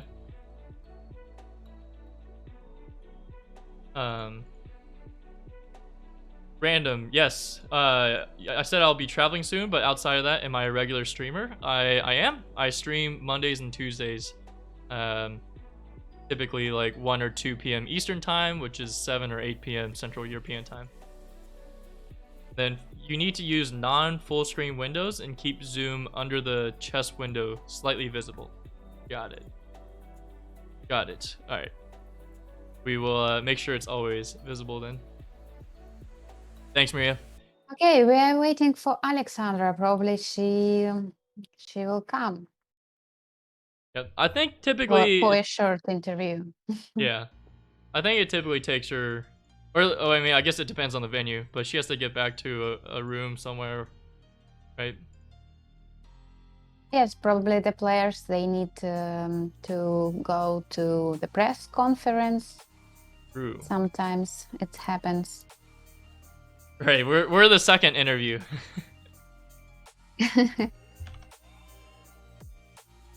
We are staying in the line for an interview with Right. Alexandra. And it didn't seem like the DGT boards were delayed 15 minutes. I know they started doing that at some tournaments, like delaying the live feed for 15 minutes as like an anti-cheating measure. But I think these started immediately. Yes, I guess it's starting immediately. So usually, like if there's a 15-minute delay, then the time between all of us watching the end of the game versus Alexandra hopping on for an interview would be cut down by those 15 minutes. But here we are. Here we are, just trying to keep chat entertained and see, you know, if we can tell some jokes here and there. I don't know if there's something you all want to hear or questions you have for myself or Oksana. Oh, Yes, you can prepare your questions. yeah. Actually, a question from Nathan. Do you think the results would be more decisive if the 40 move rule was different? Like if they couldn't offer a draw after 40 moves, or is that if the 40 moves gave a different time bonus? Because I think if it's related to drawing, I think this position would be drawn. Like both players are strong enough technically to make this a draw. But if you're talking about like time, yeah, it depends. Like if you take time away, then it allows more possibility for trouble for either player. But honestly, if you added time, I think it would have been more dangerous for white because black had a lot of pressure in this position. Let me see if I can find it. Also, okay.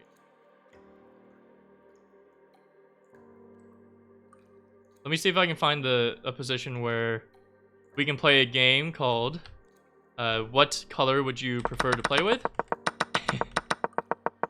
And it is, yeah, right here. What color would you prefer to play with, chat? Because I think it's a pretty clear answer, and also like a few different plans that would work. We could even go back further.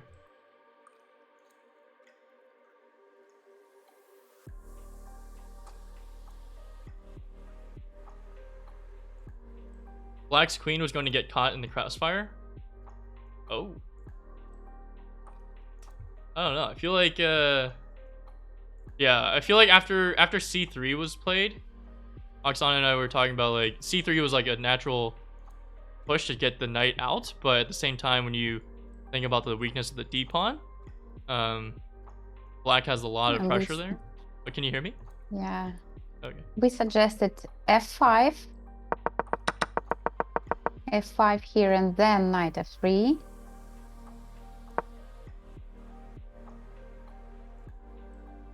I've been even, yeah.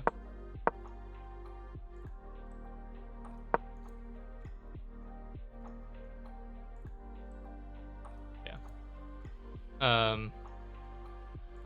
I think Alexandra went for C3 first, right? So F4 did come, but it was a little bit later in the position.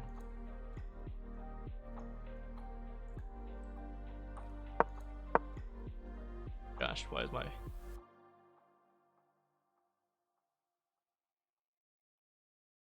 Wow. Sorry, chat. I am struggle busting. Okay, there we go. But either way, it was Yeah. It was tough because there's just so much pressure on both the B and D pawn. But after a few moves later, after E takes F4 and F5, F5 was really like the critical mistake from black because it allowed like this whole chain of simplification. Yeah, that's where Alexander got out of the pressure and into a more drawn position here. Yeah, chat. We have a question. Can we analyze bishop takes b3? Whoa. At which point? I'm not sure. Yes, at what point? Because whenever the knight got to d2, that was adding the protection, right? So even though you got the battery and the rook, it's still not before f5. Yeah, but I think that the issue is that what was the move before, right? So the knight's moving over, and right now you have two defenders. So if you take, you just take with the rook, and it's like black's losing material. So by the time you form the battery to pressure b3, the knight's just in time. So that I think that was disallowing black from playing that idea. Yeah. No, I mean, good question. Hey, there's no wrong questions to be asked. Did the game officially end? Yes, it did. It officially ended in a draw. Yes, we are waiting now, Alexandra, for a short interview. We are not sure that she's coming, but we are waiting. We hope. Wait. Yeah, wait. Did oh, okay. Someone was saying that Hikaru was playing Blitz, but wasn't he playing in the Tata Steel Rapid? I think he's playing in India right now. So maybe there's some commentary going on. Was Maria commentating for that? Maybe she was the one commentating. Very cool.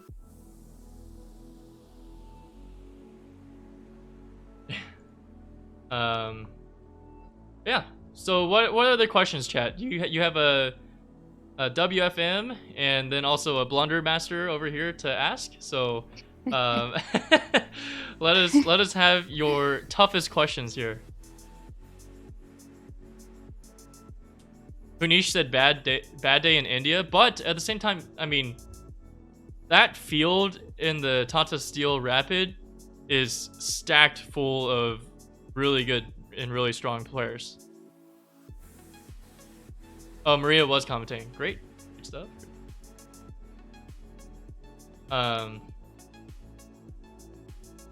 Yeah, I think. Let me see if I can try and look at who all is in that field, because I think it's a really strong field.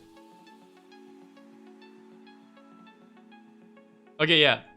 Oh my gosh, you have Shakhriyar Mamedyarov in first place right now. Then you have Arjun Erigaisi, Nihal Sarin, Gukesh D. So a lot of the Indian prodigies. Oh, and Vidit. Yeah, of course, a lot of Indian chess players. Yes. Right.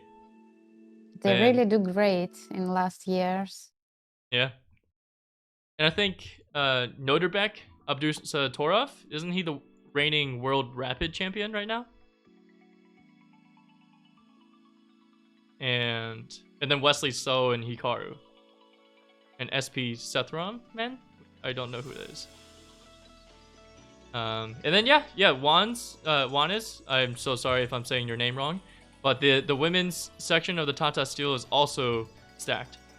You have Nana playing, the Georgian Grandmaster.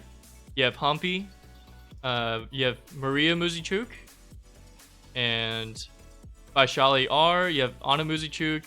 And then you have Aliwia Kilbasa, who literally had like an amazing Olympiad. I think she was a gold medalist on her board. Yeah.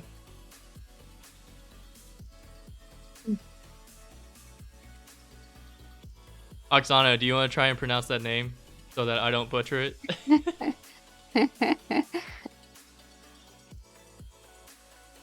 La da das di da for you 42. Sladadas. We're just gonna go with that.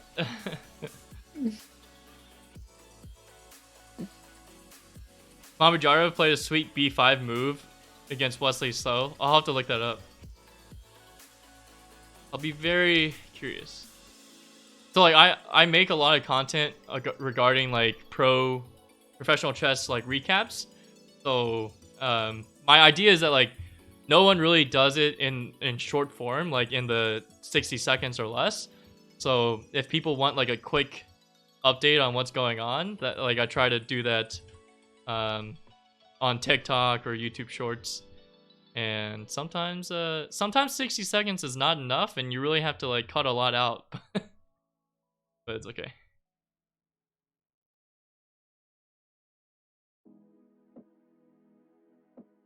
Okay, so we are waiting for Alexandra. We are not sure about it. Yeah.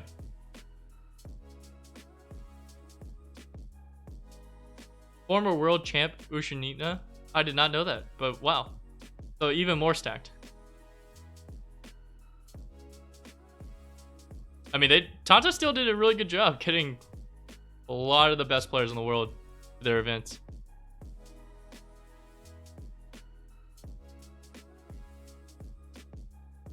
Okay.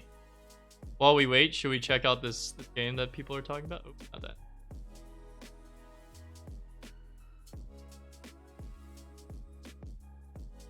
How does this? Okay. Sorry, chat. It's on the smaller screen, but we were just gonna have to do with it.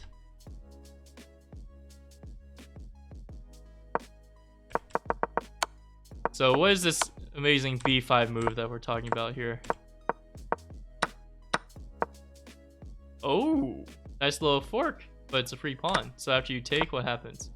Set up a discovery. Queen moves out of the way.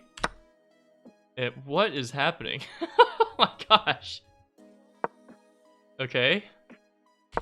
And the queen is kind of off fighting an entire army. It's a queen versus an army of pieces.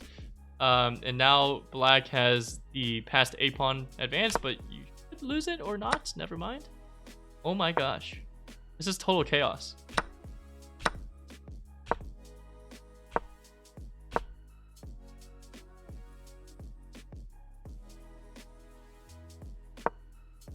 Wow.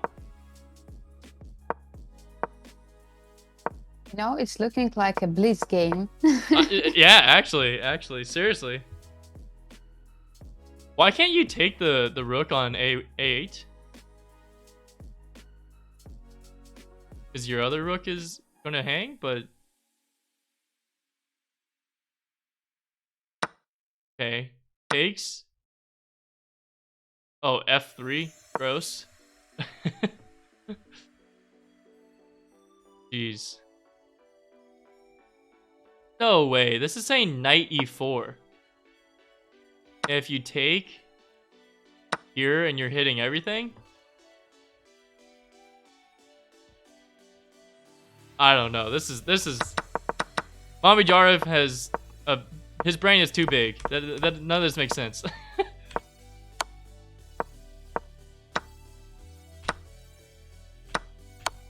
Oh my gosh.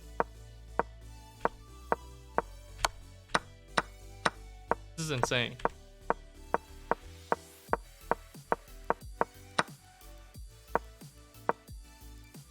Jeez.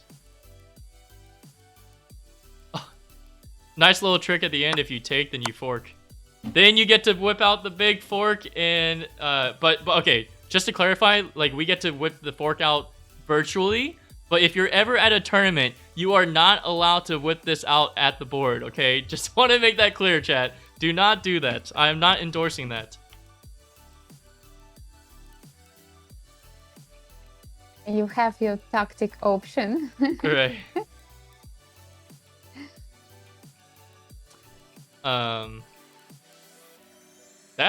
That's crazy. Honestly, that's a ridiculous game by Mamadjarov. I know maybe I said that field quite quickly, but who do you think is the? Yeah, but we are checking through now Tata tournament because we are waiting for Alexandra now. After the first round in women's candidates tournament, which is taking place in Khiva, Uzbekistan.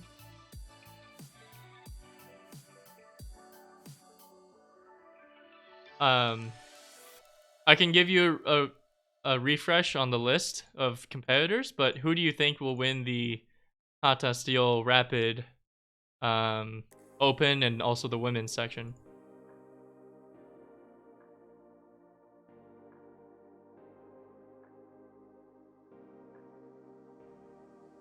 We have a question, why does it say 27 minutes for Kosteniuk in small board? Just because it's 41st move, and it's a new time control added to the last one, and Goryachkina as well. On the next move, she would have the same time control. Yes, it didn't update it. Yeah, they agreed to the draw before the 41st move was made. Yeah.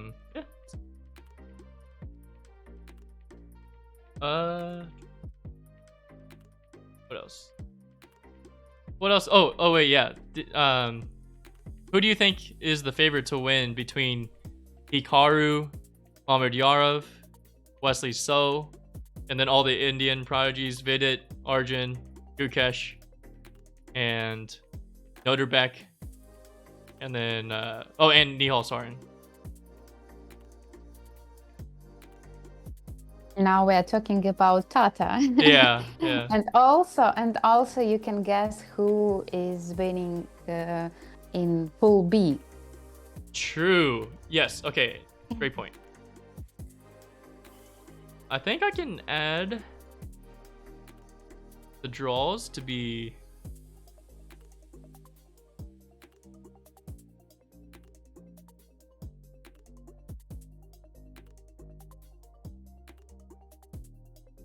Okay. Ready for this? There we go. We're going to cover us for a second here. But you can see that in Pool A, Lei Tingjie made it to the finals. And now in Pool B, it looks like the graphic is a little bit low quality, but we have Alexandra Goryachkina playing against Alexandra Kosteniuk, and then Katerina Lagno playing against Tang Zhuyi. So who do you think, chat, will survive this quarterfinals and semifinals? See if I can. In the first round, yes, we have 2 draws, so we have 3 games more.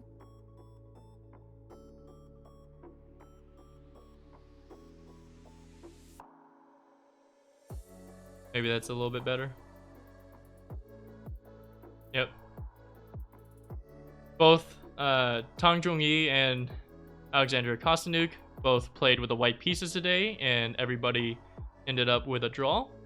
So I don't know if that influences your guesses at all, but maybe it does. Yes, and it's a new knockout system for the women's candidate tournament from FIDE. So 8 players were divided in 2 groups, Pool A and Pool B. And now we are watching a Pool B tournament. Do you like the knockout format, or would you rather have it be like the round robin, like the open candidates? A knockout system is much more interesting for me, yes, because it's more tension. You always nervous what will happen, and you don't have even a chance to make a mistake. I like that. I like that. It's yeah. Right, like when you and even when you make the mistake, you have to make a comeback against the same person that you made the mistake against. Like there's no running. There's no running and being like, "Oh, I'll go beat someone else." It's like, "No, you have to beat the person that just beat you to survive." Yes, you need to be more focused, more concentrate on each game, and it's of course it's more interesting. Yeah. um and okay. So Hunish thinks that Hikaru will win the Tata Steel Rapid, and then Magician, Chess Queen, of course, will win Pool B. So there's a vote for the good team there. I want to be on that team right there, Chess Queen's team.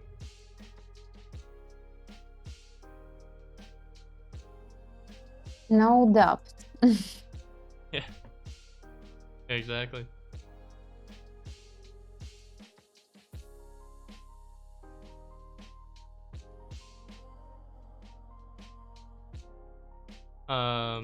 What else? Well, maybe so Shakurar Mamajara played a crazy game, but any crazy games in the women's rapid?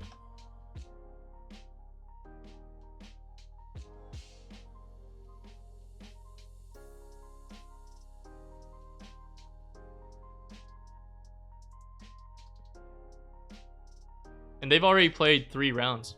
Okay. Nice.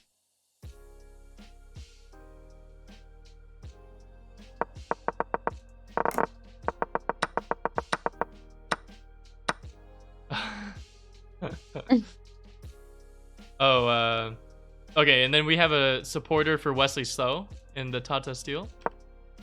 And then Random Letter says, "What's your favorite B tier opening?" What is B tier? Like dubious, not like fully sound, or like just not super mainstream and popular? Because that could mean, I guess B tier could mean different things, right? Does it have to be like not the most sound based on what the computer says, or even in practice, or what's the or just something that's like offbeat a little? Because if you're gonna ask if you can say B tier, just like not ultra popular, then I would probably say Trumpowski. So what's your favorite opening for the Blitz? For Blitz, I honestly I play the same openings like, no matter what the time control is, but yeah, I play a mix of like Trumpowski, the London, Vienna, then like Karukan and King's Indian. But the King's Indian can get me into some trouble. I'm still learning.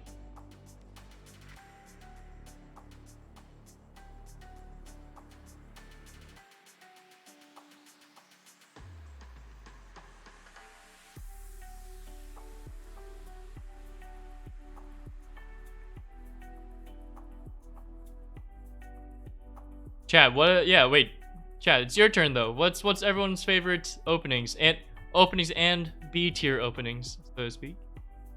The Vont Crute? I have no idea what that opening is. Have you ever heard of that? The Vont Crute opening? Which one? One. Yeah. Have you heard of it? No, it's time to Google it. Yeah. What is it?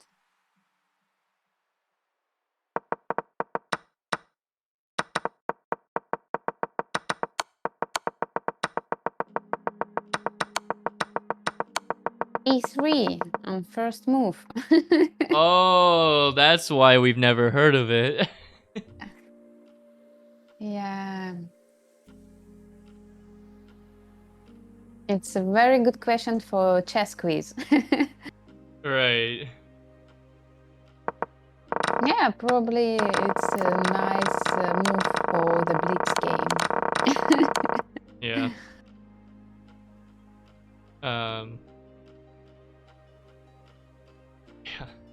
I've never seen that. And maybe a mouse slip, but I've never seen it. You can surprise your opponent with an e3 move, and Right. he will spend a lot of time to think, and Yeah. you will have a small advantage. Yeah. Yeah, especially if it's a bullet game, then really they might spend valuable time thinking about what to do.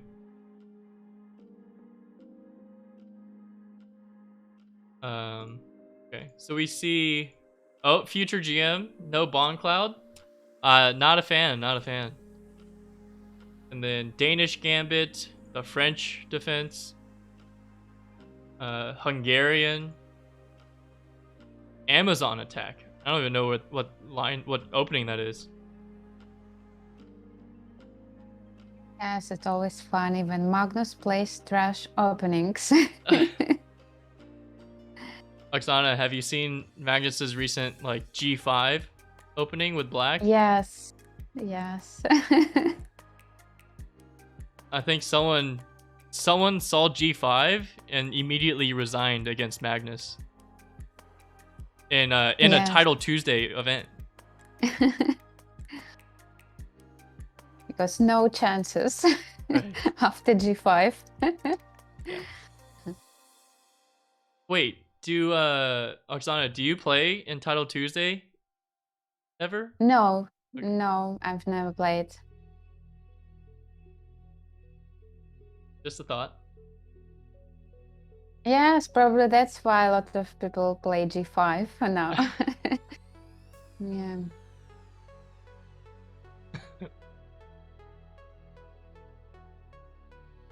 It's kind of, it's kind of fashion on some openings from Magnus.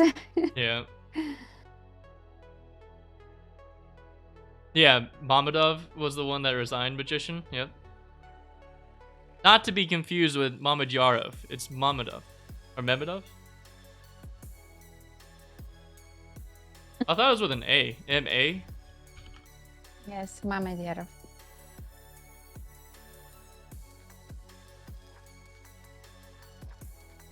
Or simply Ralph, yeah.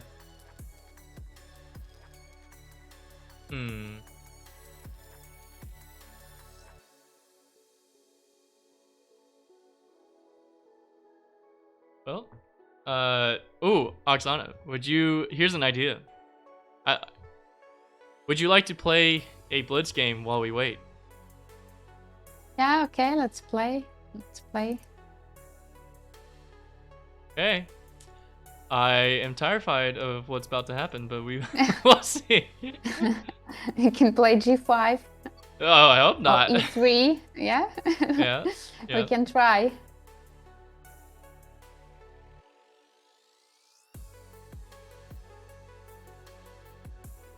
We'll play unrated, and then I send you the invite. Let me know if you get it.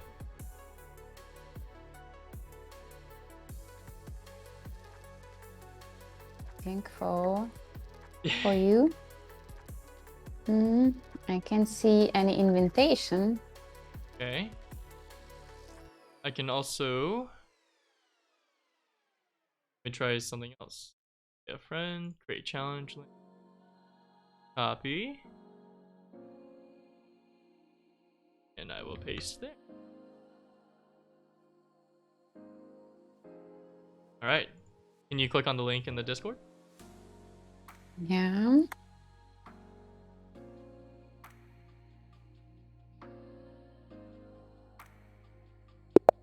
Alright. Oh! Well, good thing I told you all of my Here openings. we are. Okay. Oh, okay. Very flexible. Oh. I think against G3, this is better? Or at least...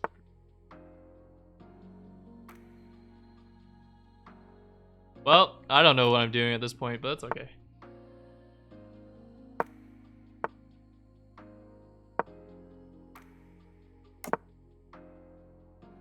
Okay, let's just castle. Let's be calm, everybody.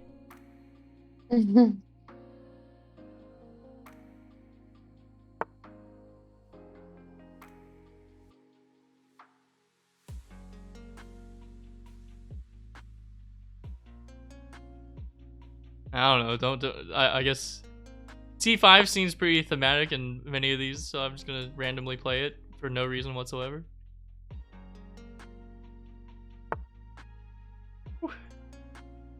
How often do you play Blitz games? Blitz games? Yes. Whenever I can't get the focus to play a rapid game, I will play Blitz games. So if I know that I'm going to be struggling to play a serious game of rapid, I will just play Blitz for fun instead.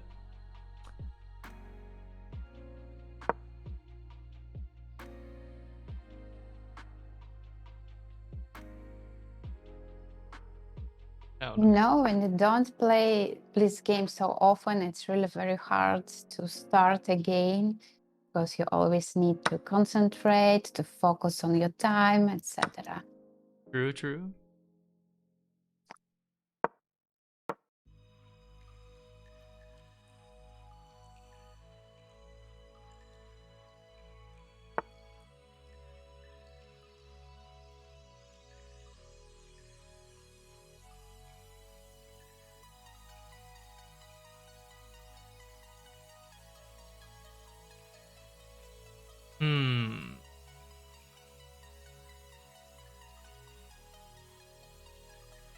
Okay, today we talked about pawns. Yeah. And what to do with our pawns. So probably it's time to play with pawns. You decided to play with knight. Correct. I'm not gonna trust your advice when you're playing the other color. Okay.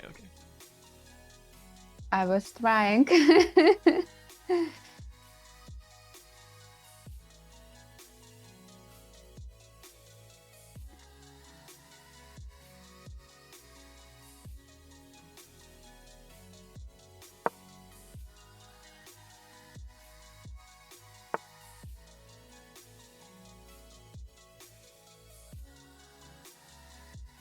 I don't know what's worse.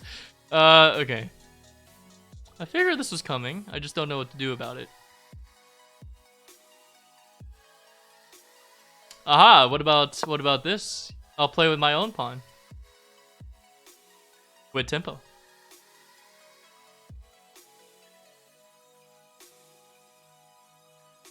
My hands are getting so sweaty. Oh, okay. You've seen today a bishop on c1. I'm trying to to repeat. Yeah. To repeat after my sister. It's true that bishop stayed on c1 for quite some time. So it's quite similar, yeah? Yeah.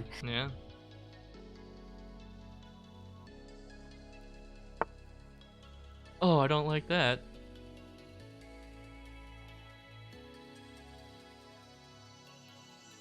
I refuse to let your light squared bishop have a life.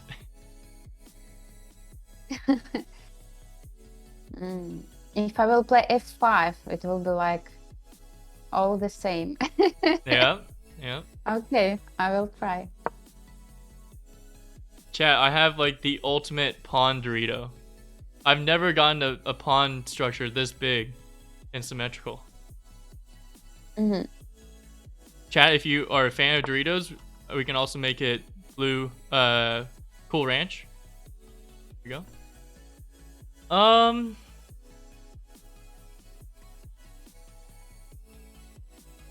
The colors are making it harder for me to see right now. Okay, let me get rid of that.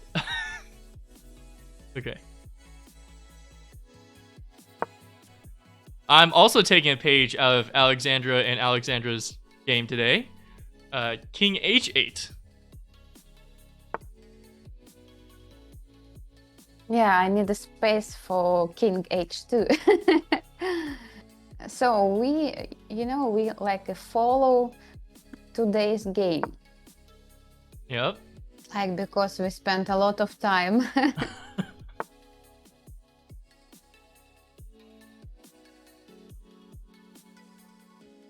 we were really focused today on our game.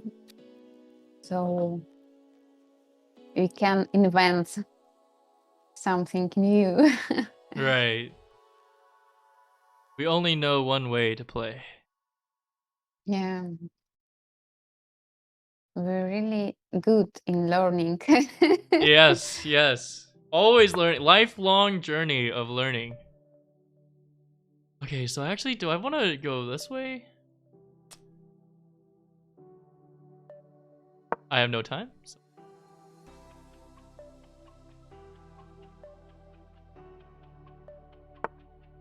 Ooh.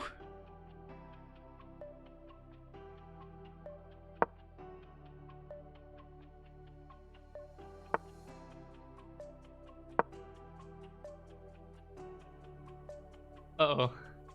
I have like no time. Yes, we have little time. Okay. H5 seems a little bit irresponsible, but we're going for it.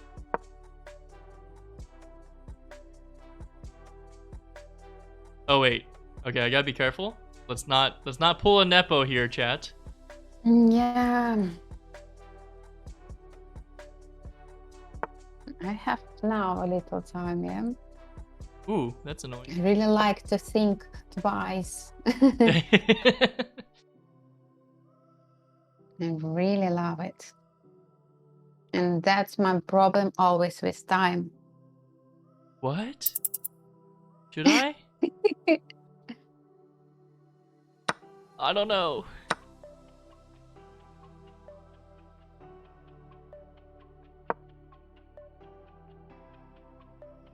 What am I doing? I don't know already. It's a blitz. Yeah. Ah, I don't have a lot of time. I have only 9 seconds. What are you doing? I don't know what I'm doing. That's part of the issue. Oh my gosh. Okay, we're gonna bring this. I don't know. Bring this. I don't know what to do. Whoa! Oh, it's my time. I told you I really like to think. Yeah, the 3 minutes was probably not enough. Oh my god, my hands are so sweaty. I have 1 mistake and 2 blunders in analysis right now. Oh my gosh. Woo.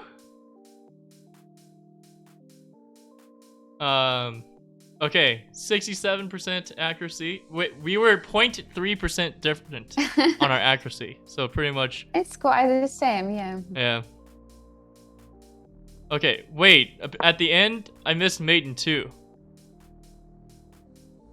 Yes, of course. I guess in the last few moves we had a lot of mistakes.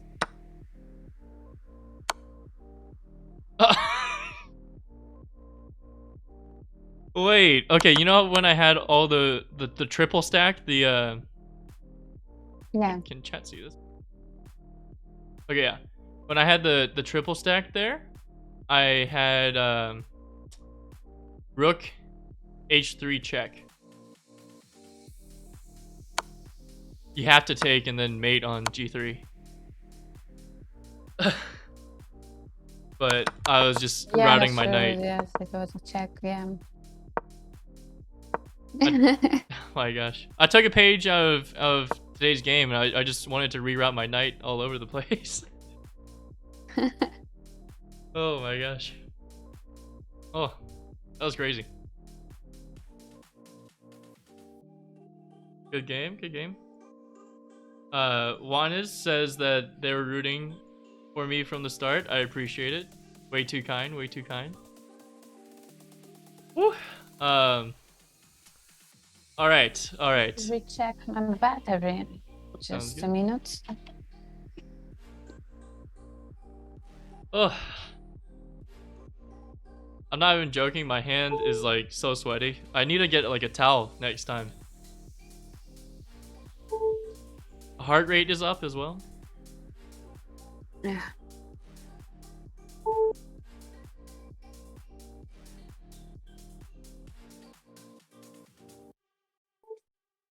I believe Alexandra will join for an interview. Nero, I think she will, but I'm not 100% sure. I feel like a lot of time has passed. Been about, yeah, it's been about half an hour. So we'll see. When Oksana comes back, maybe we will end up raiding someone. Maybe we will play one more game. I don't know. We'll see. But that was a crazy, crazy game, to be honest. You mentioned I'm quite a tactical player. I mentioned I'm quite a tactical player, and then I proceeded to miss Maiden 2. But to be fair, it was total chaos because we were both low on time. And yeah, kind of crazy. Okay, I'm just glad that I survived the opening because I had no idea what I was doing. I was just trying to play solid moves, and I saw that I thought E4 was going to be a big issue, but what's the only... Okay, no, there's different responses. Apparently I could have even gone D4, which I don't quite understand, but I thought E5 was quite resourceful to move the bishop out of the way and then lock the structure. Just because I figured, okay, if we're going to lock everything, I was hoping for a draw, to be honest. Not that I was playing specifically for a draw, but it got quite uncomfortable when at some point it got quite uncomfortable. Yeah, when the pawn got to F5, I was like, oh, like I think I have chances if I push the G pawn. But I almost blundered like Nepo, just hanging my queen in one move. But then that's why I played like queen H7. But because Oksana was in time with all this, like it made it harder for me to break through. So I don't know if taking was the right move. Looks like it's fine. Yeah, crazy. Oh, my camera's frozen. Sorry. Thank you, Pim. Yeah. Well, at the very least, chat, maybe you'll go play some Blitz games and you'll borrow some ideas from today's game, and you're gonna play like a champ. That's the idea. Sorry, I have some battery issues. It's okay, it's okay. Oksana, it has It's been... already a lot of time. Yeah. It's okay.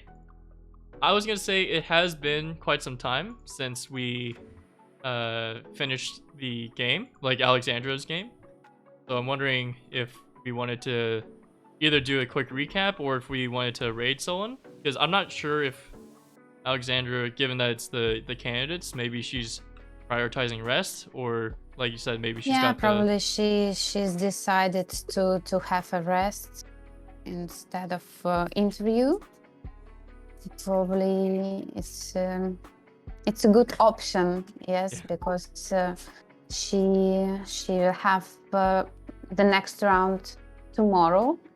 Then we will have a day off, and Yep. then two more rounds. Right. Yeah. So maybe there will be an interview before the rest day, but for now, gotta take care of the professional side of things, right, and prepare as best you can. I think. Do you wanna start a raid then?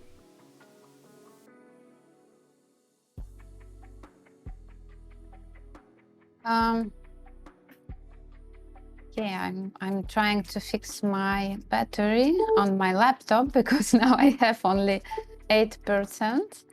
Oh.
Testing, testing.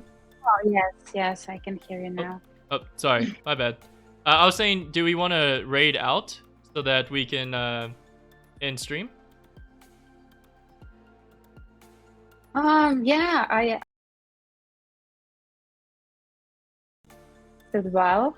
Today was a really interesting day. It was the first round of the Pool B women's candidates tournaments. So we are exciting for